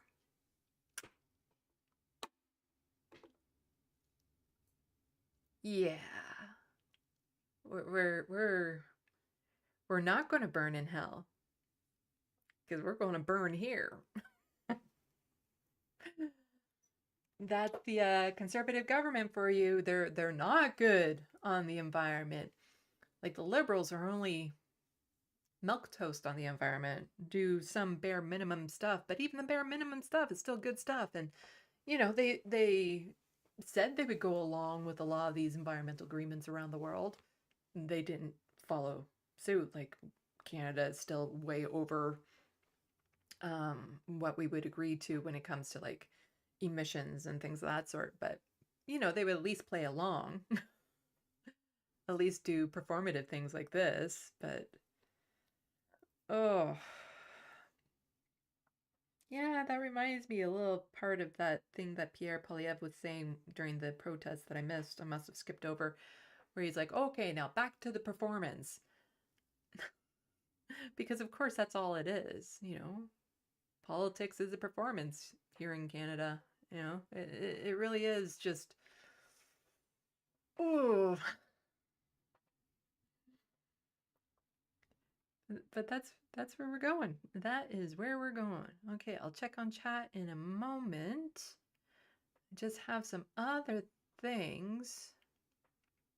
Let's see, check for time. Okay, so I think I'm going to have a lot of stuff to talk about on Tuesday, because I have a lot of like one-off stories, like it's based on a article or something of that sort, as opposed to like a whole bunch of things and just giving my thoughts on stuff. So it looks like I'll have lots to cover on Tuesday. Why don't we get into a little bit of, well, okay, before we get into the fun stuff, some bad news, good news. So Erin Reed, if you don't follow her on Twitter or subscribe to her Substack, please do. She is great. So, bad news. A new bill in Wisconsin states that people have the right to try new novel therapies, but they realized it could be used to protect providers of gender-affirming care. So they later added, but not for trans people. Yeah. Oh no, dread the thought that somebody might get the gender care that they need. So, added in, this section does not apply to a healthcare provider who orders any drugs, device, or biological product that is intended to delay or suppress pubertal development in a minor for the purpose of assisting the minor with gender transition. Yeah. Yeah, you gotta make sure that you actually actively exclude trans people when it comes to anything medical related. You gotta go back and make sure they're not included. But along the lines of LGBTQ+, good news.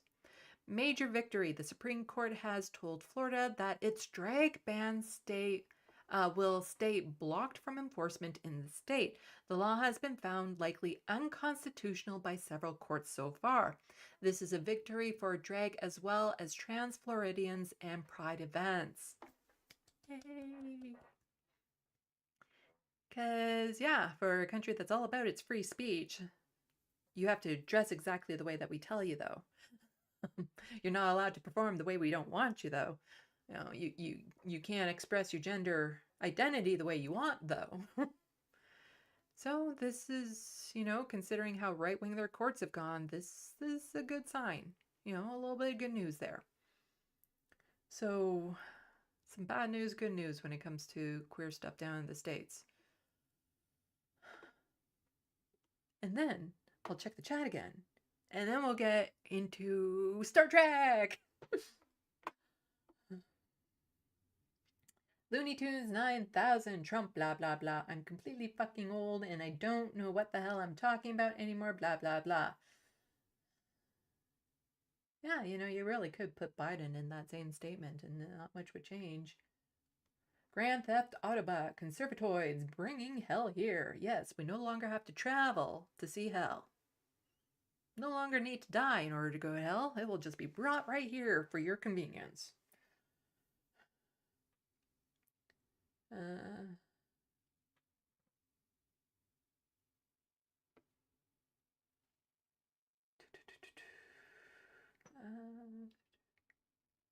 Trying to find things that aren't part of chat conversations. My dogs are goth. On the hottest day this summer, I took all my tropical plants outside thinking they loved the heat.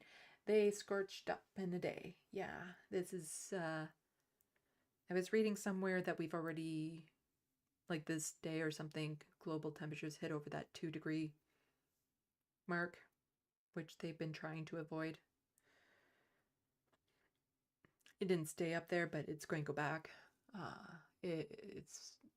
This has been the hottest year in pretty much since the Earth cooled down from this initial creation and, you know, the moon's crashing into it and making the moon and stuff like that, you know. It's, as Ben Shapiro would say, well, you got air conditioning, which works great if you're unhoused or can't afford it or in a building that doesn't allow it.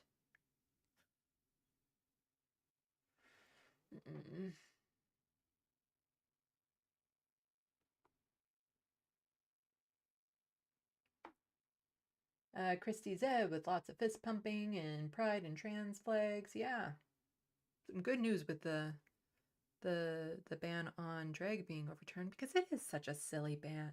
Like really, theater performance of any sort that might involve cross-dressing. Like, have you seen figure skaters? I don't know. Well, in Florida, maybe not. Zero PE. Sometimes I pray for a giant meteor. I feel ya. I feel ya. Saw a meme where somebody is saying, I will pay the aliens to abduct me. If only, you know, our human currency would mean anything to them. I have some gold pressed Latinum here.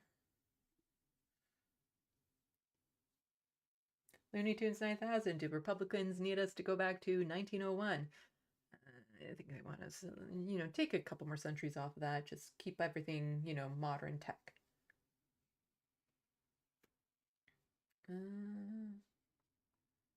See, scroll back up. Melanie Dennis, be careful when you grow certain bamboo because it will ruin foundations and walls. The roots are very widespread and hard to kill. So make sure you grow contained or in a non-structured area. Good to know.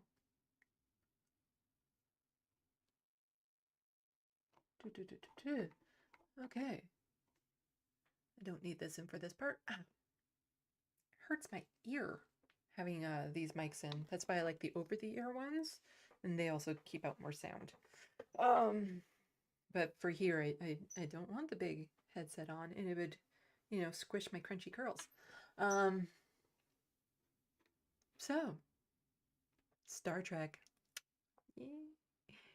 Okay, I can do this, but I can also do this.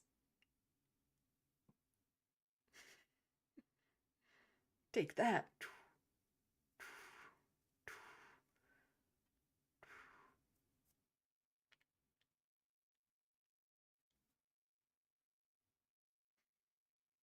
Okay, I have very nimble fingers.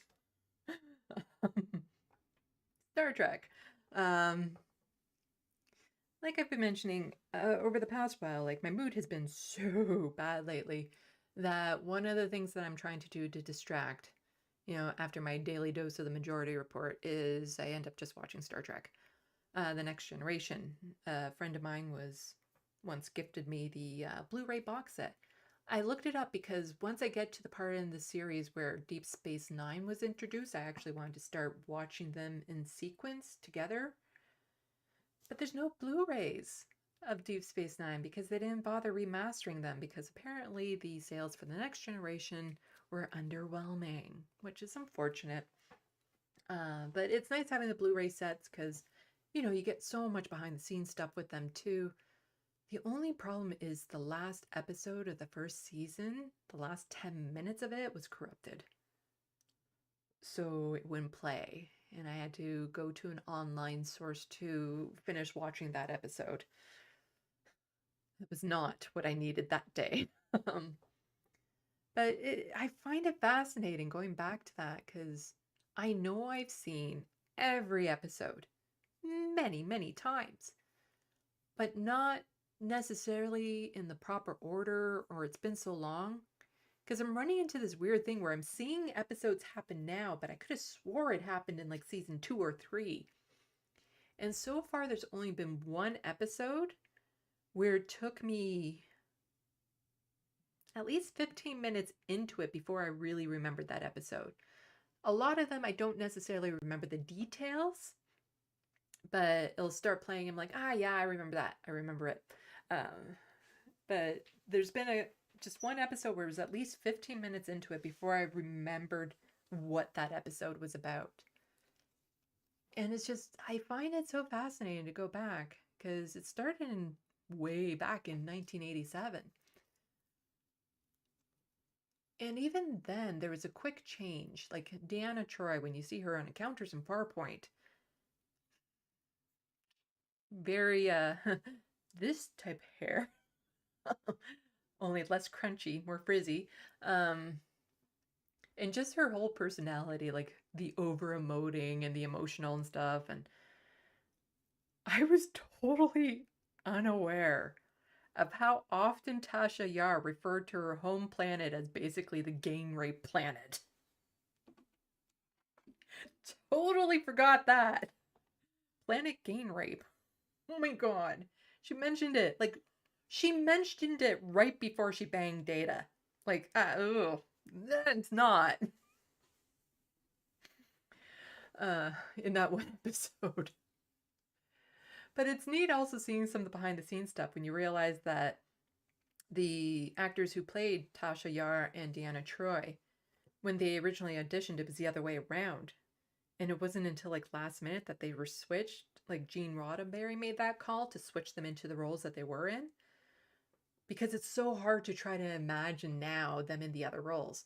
Not to mention that the reason why they killed off Tasha Yar so soon was her choice. She wanted out of the contract because of personal reasons. Like she didn't have any real animosity towards it. She left more or less on good terms. Like eventually she does, make a guest appearance back into it and stuff. So trying to imagine if she had been Deanna Troi and in the first season losing her, considering everything that, it is interesting to think about that. But, Captain Picard talking about socialism, because in the last episode of the first season, you have they find the frozen people in the space capsule. And the one guy is like, I need to check on my banking things from 300 years ago and my portfolio and all that sort of stuff. And Picard looking at him like, you've lost your mind. Like, it's just like, that's not a thing anymore. You don't need all of this profit in order to get by, because then this guy's so worried about, like, how will he be looked after? And it's like, you just will be. That's society. You're not going to go hungry. You're not going to go without shelter. You'll have everything you need to survive and thrive until you can get adjusted and figure things out. And just the way he would talk about this future utopia and stuff of what Star Trek was. But then you mix it with the technology that they were able to portray back then. And it's kind of cute. You know, they still have all these things like a cell phone right now could be a tricorder communication device, you know, all combined into one thing.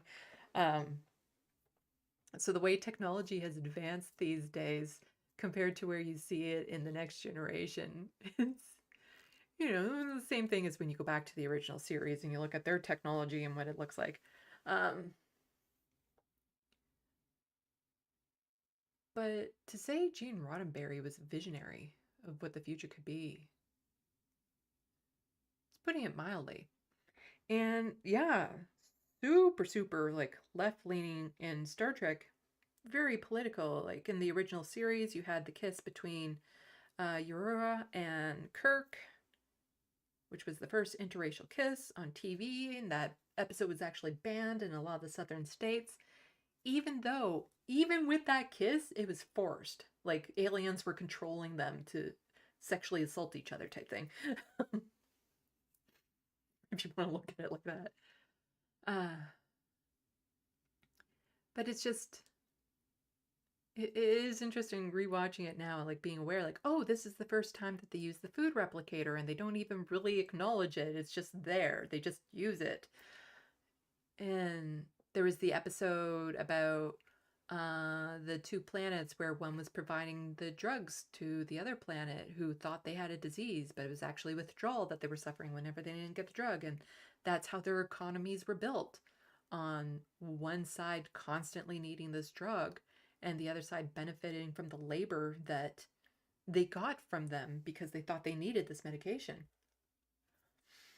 So yeah, super interesting when it comes to politics and stuff. Well, then it got onto Twitter recently for reasons. Somebody made the tweet, "Conservative Star Trek fans are just ridiculous." Yeah. Apparently a lot of conservatives were very offended by that. Because, oh, Master Elon, please accept my $8 simp fee.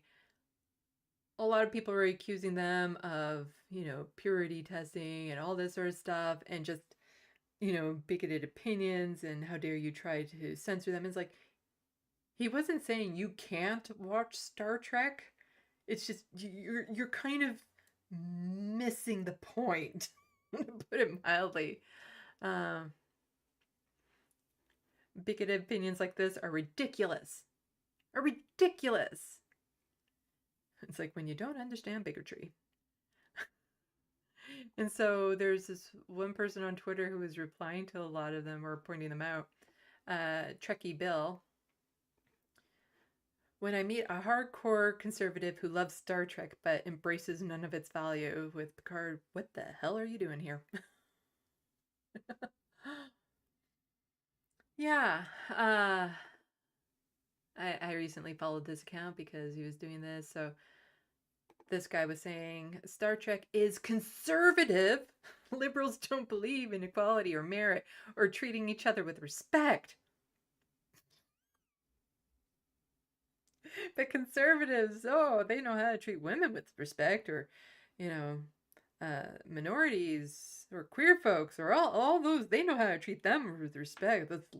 Those libs, they have no clue how to treat. Star Trek asks questions and lets you answer them. Star Trek does not force an answer down your throat. Some people replying, yes, so conservative that stations in the South declined to broadcast an episode with an interracial kiss. So conservatives that, I think it's Michelle, or is it Nichelle Nichols, was asked to remain on the show by MLK. So show us conservatives being in, believing in equality and respect, and this person just, you know, with the gift, like, oh my God, he really believes that. Somebody, that's not even a rebuttal. You don't even know the equality anymore. Star Trek touched on everything. In 2023, Worf and Data would have larger rooms than the captain, equity and all. You can be conservative and still like Star Trek. You're putting your own politics into things. I can't believe that there's... Star Trek has always been political. Always been political. And, you know, I've been hearing a lot of this about when it comes to the show The Boys. I really like that show. And how a lot of the right-wing conservatives seem to think of Homelander as the sympathetic hero. Unironically. And that just kind of blows my mind.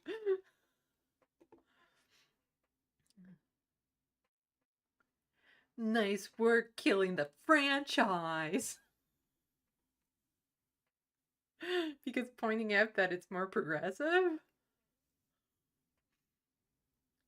Yeah, conservative fans learning that 2 out of 3 of their favorite media, libertarian left, will always be equal parts of very funny and extremely annoying. But they have the "I have killed Star Trek" with the astronauts. Wait, it's all woke, and the astronaut behind them with the gun, and Pride like always has been. Even back in the 60s, like, what they were getting away with, because they were doing it in this storytelling literary device. Well, oh, I thought I had it. Did it? I had his good tweet about that. Let's actually go. Let's see if I can find it quickly. One of his responses to this.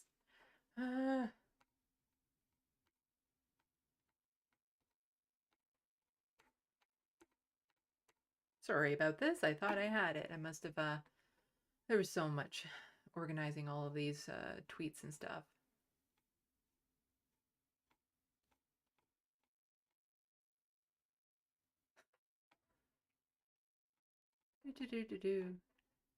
Ah, here it is. So, as this points out, politics in Star Trek since 1966. Star Trek shouldn't be political. Well, there was environmentalism that they talked a fair bit about, Vietnam, racism, the Holocaust, fascism, jingoism, class warfare, racism, again and again. This one, back in, you know, the original series, where you had something as simple as the left side was black versus the white side of their face was white, and how it caused this society to just completely destroy itself. Class warfare, gender. I remember that episode. And that doesn't even bring into the aspect of the trills and how they change and how people just accept them when they change genders and things of that sort as they move along. But, you know, a lot of this is from the original series, the class warfare, the talking about racism and all that sort of stuff. Yeah, it has always been political. It's just like, at least when I watch shows that are more conservative, right-wing political, I know it. Okay, like I'll guilty secret here. I like the Transformer movies, not because they're intelligent, because it's robots go boom. I like watching the destruction and things of that sort. Talk about your nationalism though and stuff like that. Like, oh my God, that is very right-wing leaning. With the whole, like, let's honor the American astronauts. You know, the Transformers holding them up to some or something. And just the patriotism towards the United States and the gender roles and all that sort of stuff. Like, yeah, it is very conservative, biased. But I like it because I like movies that show destruction on larger scales. Like, my favorite genre of movie is what I call natural disaster slasher flicks, where you just see, like, lots of destruction and stuff like that. So I don't watch it because I want to watch something intelligent. I watch it because I want to shut my brain off for a little while.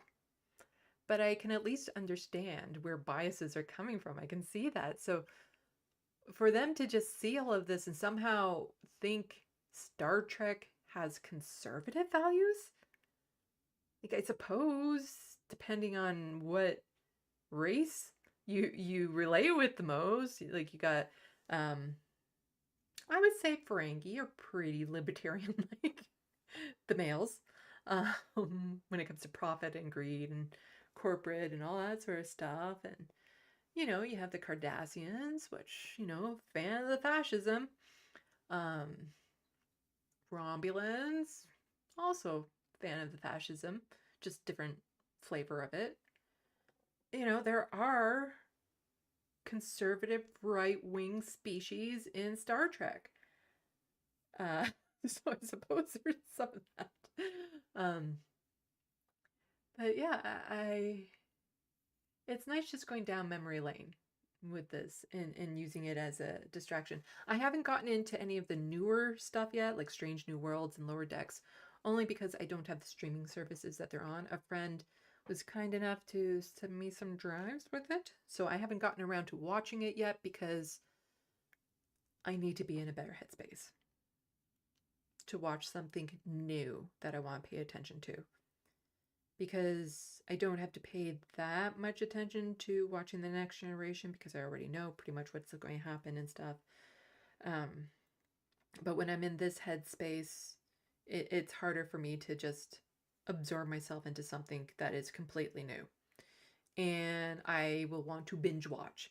So I will want to spend an entire day watching a season of whatever. So I have the Picard on Blu-ray that's being lent to me, but I want to finish watching all of the Star Trek Next Generation before I watch that.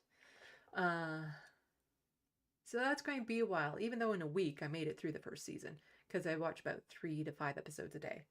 I'll probably watch a couple after this.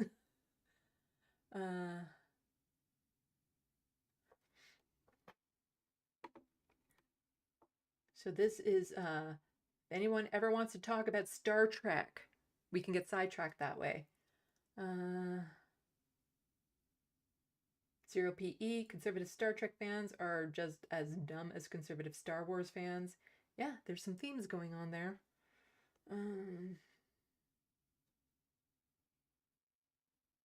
Chrissy said, I feel so left out now. I know nothing of the sci-fi stuff y'all speak of.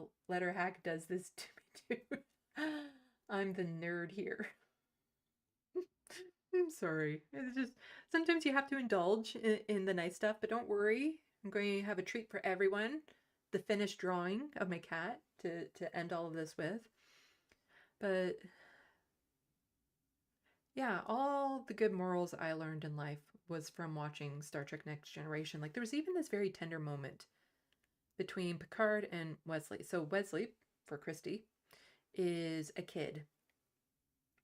A kid like he was supposed to be, I guess, like 15? He was 15 in the series, but like genius and stuff. And it wasn't actually easy for him, and he had to stand up to the adults, or try to. And the first time he applied to get into Starfleet Academy, despite being this savant genius when it came to the Enterprise, he failed. He didn't make the cut. He lost out his position. And so he goes back onto the Enterprise and he feels like he let them down and all that sort of stuff. And Picard just had like a very touching moment with him, talking about failure and overcoming it and relating to him and stuff. And that it's important to get back and try again next year, you know. Take this as a learning tool, this failure, that no, you didn't make it this time, but now you know what you need in order to make it next time. So make sure that you indulge, like you study and you focus more in the places that you need to, so that you can become better and get into it next time. Like, just those types of wholesome, good morals being taught through that series. because that's like, I remember I used to go into drama camps for summer or March break and stuff. You know, I had a lot of issues at home.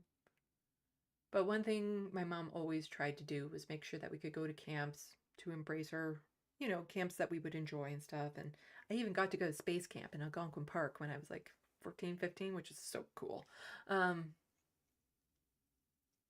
But she switched from me going to drama camps to art camps. And, you know, I like art, so that's not a big deal, but I wondered why there was like such a drastic switch. Like there wasn't any mixing up because I love acting. Like that's what I wanted to be when I grew up, was to be an actor.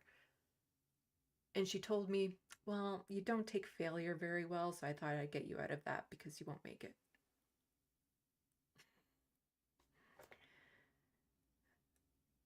I could have used a Picard in my life. Like he was my father figure growing up, like the good influence on me. Oh, thank you so much, 0PE, for the 199 super chat. I'll share my Paramount Plus account with you, Sandy. Ooh. That's a different, right, because I might have access to Prime and Disney, but I don't have a Paramount account. Cyan Doodle still have a crush on Will Wheaton. Yeah, I had a huge crush on him too growing up.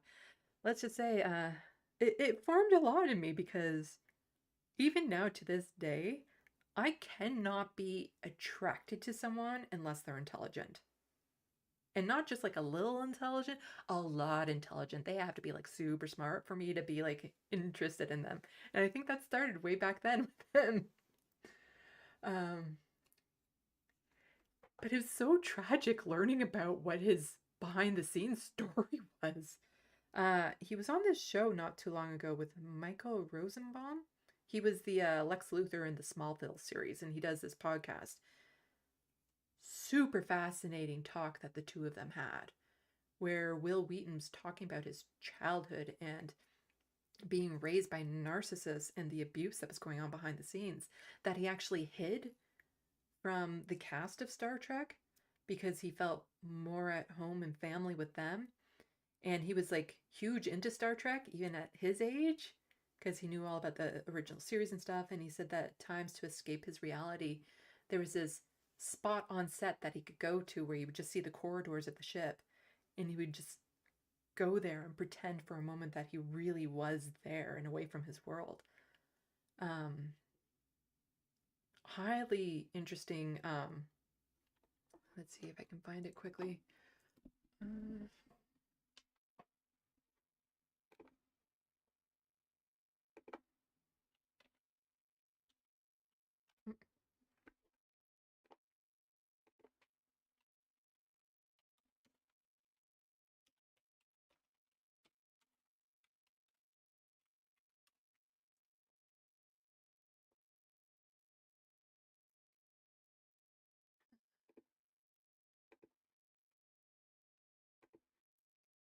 So it's Will Wheaton on traumatic child acting, abuse on set, impacting nerd culture, Stand By Me, and more.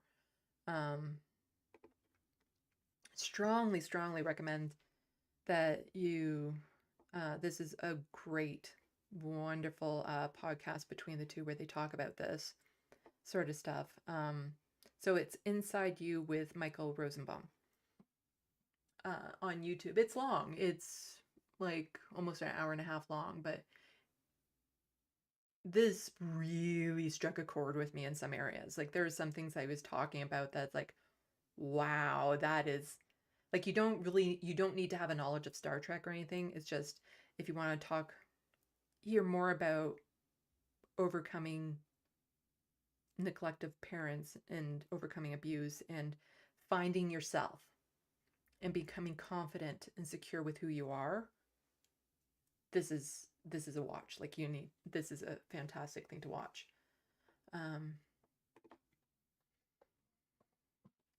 Yeah, so, you know, it was tragic to hear about his backstory because, yeah, I had a super big crush on him growing up. Yeah, it is interesting. Like, I used to fantasize about the worlds of Star Trek and everything, and it took me a little while to get into Deep Space Nine the same way. Like, I think when people ask, like, oh, what's your favorite? I'll always say Star Trek Next Generation because it had the biggest impact on me. But when it comes to, like, story arcs and things like that, Deep Space Nine, like, where they took that series, just amazing. Here's one of the kitties right now that is causing me so much pain. Breaking things constantly, and he's so sweet. I just worry that I've been yelling at them a lot because they get into so much that I'm worried that they're just only going to think that, but I want to love him so much. But I don't know what's happening with my mood right now. If it's just them, or is it me, and then this is just the constant passive-aggressive attacks of these little fur babies causing me by... Like, Lanier actually dug into my laundry, took out one of my good bras, and started chewing and playing with it. Like, I don't have the money to replace a lot of the stuff that they're breaking and chewing and destroying. And it's just every day, it's something constant with them, but at the same time, he's so sweet. And he loves to play.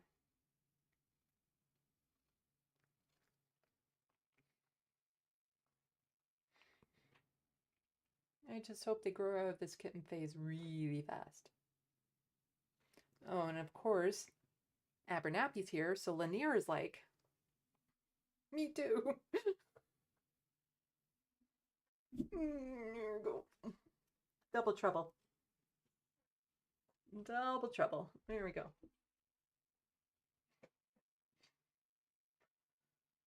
You're not liking what I'm doing to you right now. Yeah, Lanier is always like, hey, you're on the lap. I want to be on the lap.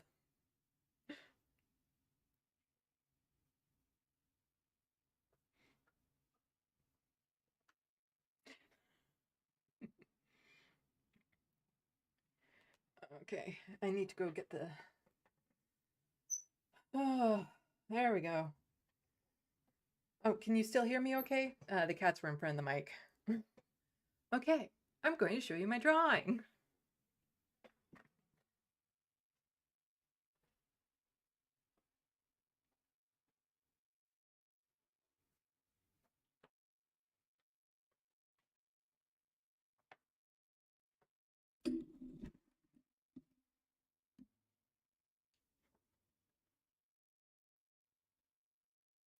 There we go.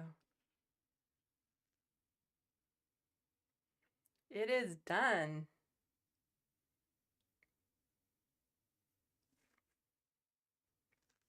So you see here, that is a tulip because her name was Tulip, spelled differently, but still there. And there's a little writing right in there. It says, always in my heart. Let's see how close I can get to show the detail. And it still be in focus. There we go.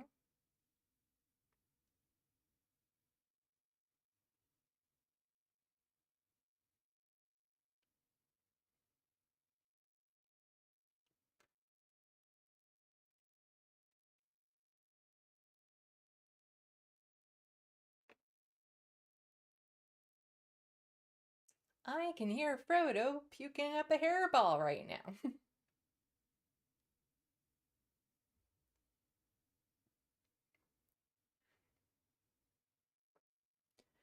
So, I haven't seen Bad Lefty in chat because he was asking how long this took me. And I did the math.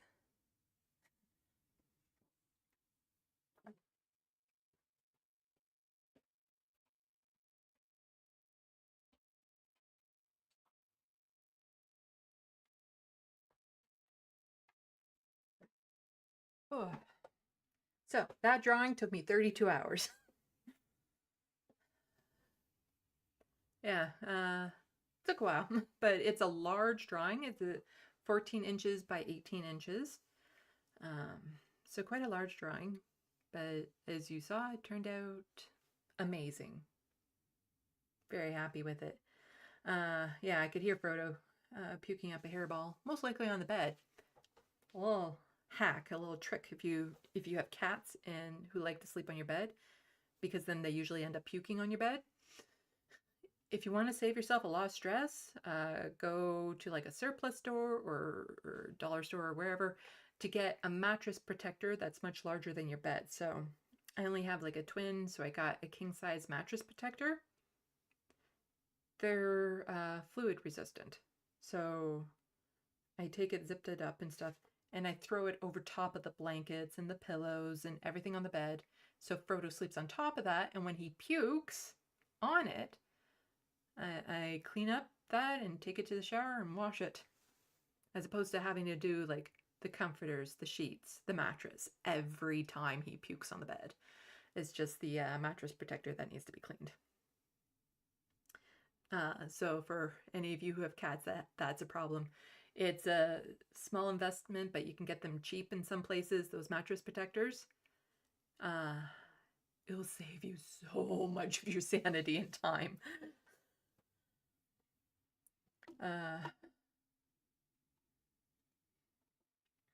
So let's check some messages. Zero PE, to be frank, a lot of child actors seem to suffer some abuse. Oh yeah. Often by their parents, wanting to live vicariously through them, wanting fame through them, all that sort of stuff.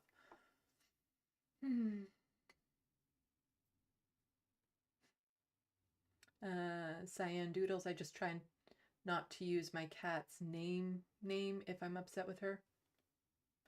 I can try. I have the spray bottle that I shake at them, and they're getting pretty good at responding to that and getting away from wherever. I keep the door closed to this room when I'm not in it, because that's, you know, I have the cords and everything, and they chewed through the mic cord at one point. So unless I'm in here, they're not allowed in here. But I had the ring light out in the living room because I use that for my art.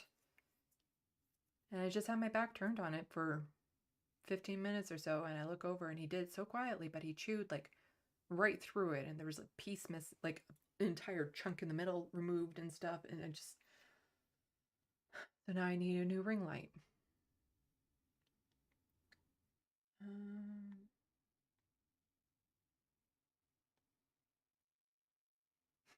Looney Tunes 9000. Oh my god, kitties and bras don't mix. Bad kitty. Yeah. Luckily he didn't damage the one too much. There's just, so you have like the padding to help with the lift or whatever. It's not like padding to make you larger. It's just a little bit more of a cup there. And then there's like a thin fabric over that. And so there's punctures in the fabric, but not through the actual dense material. So I got to it before because I can hear them when they're playing with something that they shouldn't. There's a different sound, and suddenly I'll go investigate. And he was going to town on my bra. Just claws, teeth, thinking it was some sort of toy to chew up. Ugh.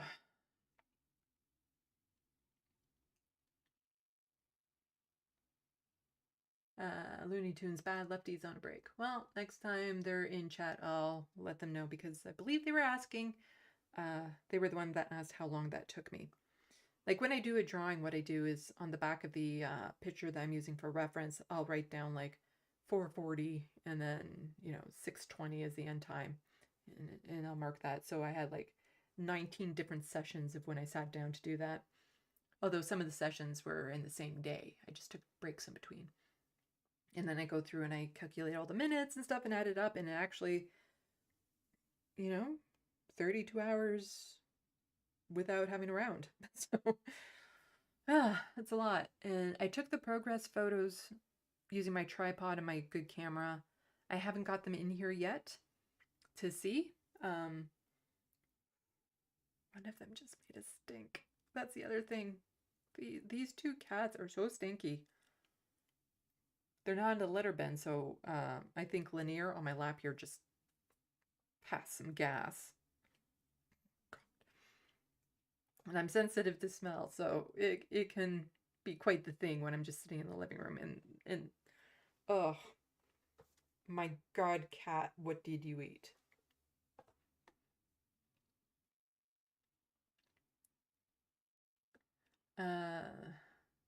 Grand Theft Autobot, does he puke a lot?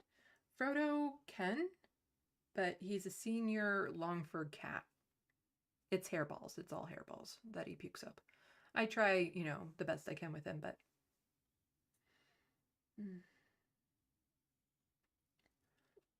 my dogs are goth. Sandy, did you take art classes?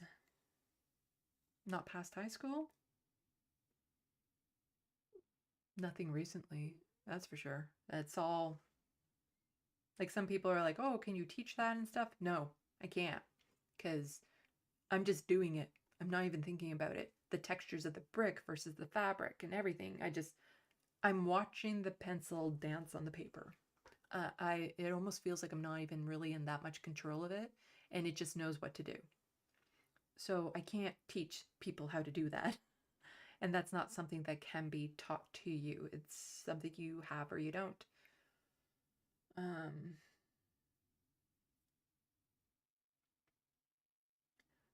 Grand Theft Autobot, we've had our cat for a few years now, and he's the only puked up like maybe 3 times. They don't do it as much when they're younger, but as they get older, it happens a lot more frequently. Like this little orange guy here, has only puked once because he was eating the stuffing of a toy. One of his toys, luckily. Abernathy, as far as I know, he hasn't puked at all yet. But as cats get older, into their senior years, they do tend to, especially if they're long fur and stuff, they do tend to puke up a lot more. 0 PE, maybe a lemon smell on the cord. I heard cats don't like that smell of that. Maybe. Try some like Lysol cleaner or something on it. Or Grand Theft Autobot, I heard cats don't like sour apple spray. Yeah.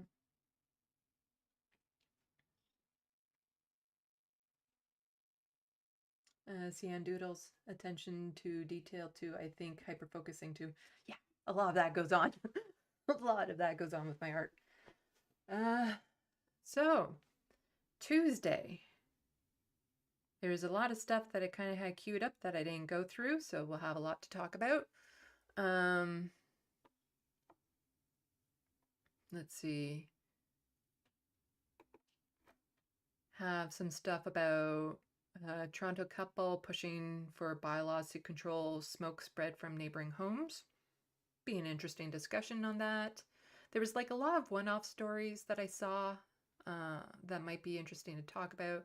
Oh yeah, there was Elon Musk and saying that nobody is allowed to promote genocide on Twitter by saying river to the sea type stuff.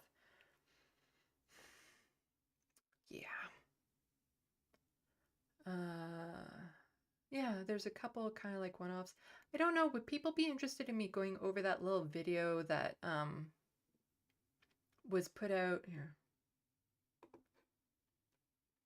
This one, it's like a propaganda video of saying that, oh, this poor woman lost her husband, so 4 days after he was dead, tried to retrieve sperm from him, and they're not being ironic with this.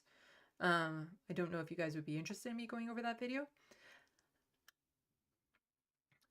And then there's just some other stuff like on the food bank and whatnot that I wanted to talk about. So plenty of stuff to go over on Tuesday. But let me know if you would like me to go over that sort of stuff, like reaction type videos, or if there's like a certain type of reaction. I have some Candace Owen, a Candace Owen clip when she was talking to Tucker Carlson. I don't know if you guys would be interested in me going over that.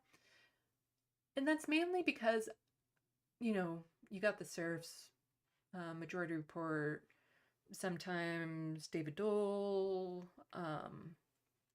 Humanist Report, like a lot of them go over these same clips. So I don't know if I need to, like some of them, if I can find an original take on them, then I will. But let me know if you want to see that type of reaction video. And again, let me know in the chat and in the comments if you think, let's go for 6 o'clock start time, because I really don't care about competing with the Young Turks. Well, actually, then I'm still cutting into a lot of things. 5 o'clock start time. 5 p.m. Eastern start time on Tuesdays. Let me know what you guys think about that.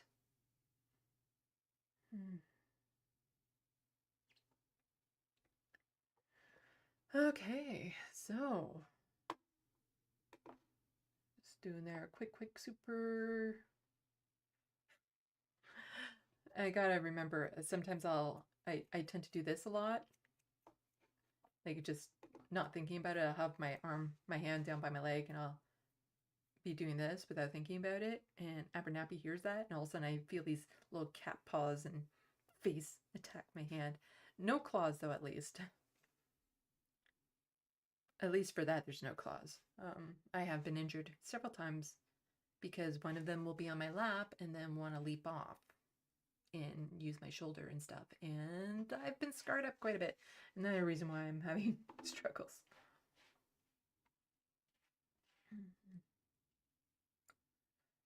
So 5 p.m. Eastern time Tuesdays. Let me know what you guys think about that. And then if that's like a good time for people, I could do that on Sundays as well. So instead of 2 separate times, it'd be 5 p.m. Sundays, 5 p.m. Tuesdays. Let me know what you guys think.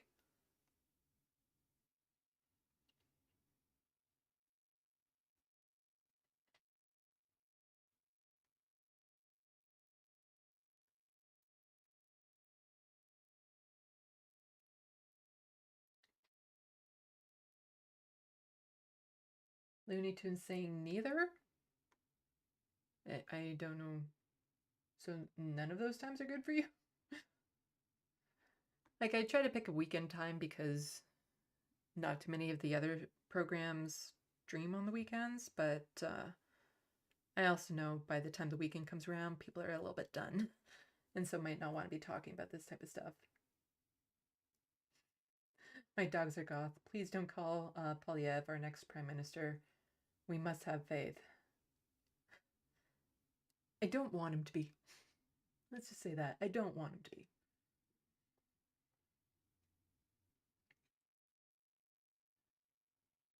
Yeah, okay. Well, again, let me know. 5 p.m. Eastern times. And with that, I don't think there's much else, and I've been rambling for like 30 minutes. So... Oh, my dogs are goth. I think he was saying he won't be at TYT either. Okay. See, this is where I have troubles watching with the different chats that are going on within the chat.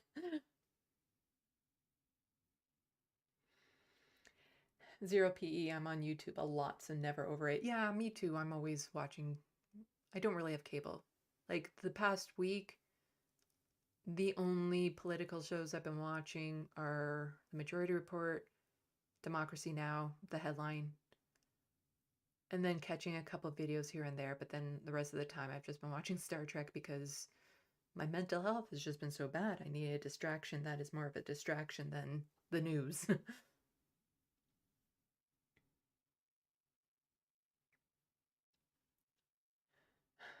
But even now, I'll probably end up watching a stream of somebody after this for a bit. Get something to eat. Probably should do that. Yeah. I've lost my appetite, but I still need to eat. I haven't even... I have more medication for my foot, so I should be able to, in theory, go on my walks, but considering how my mind flows when I go on my walks, I know I will not be able to go on a walk without breaking down halfway through and bawling my eyes out, so I can't.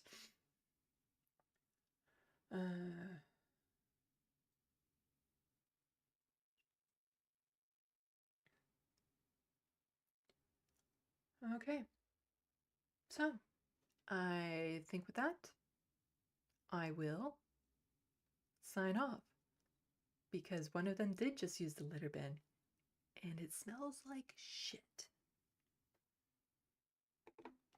Salut, à la prochaine.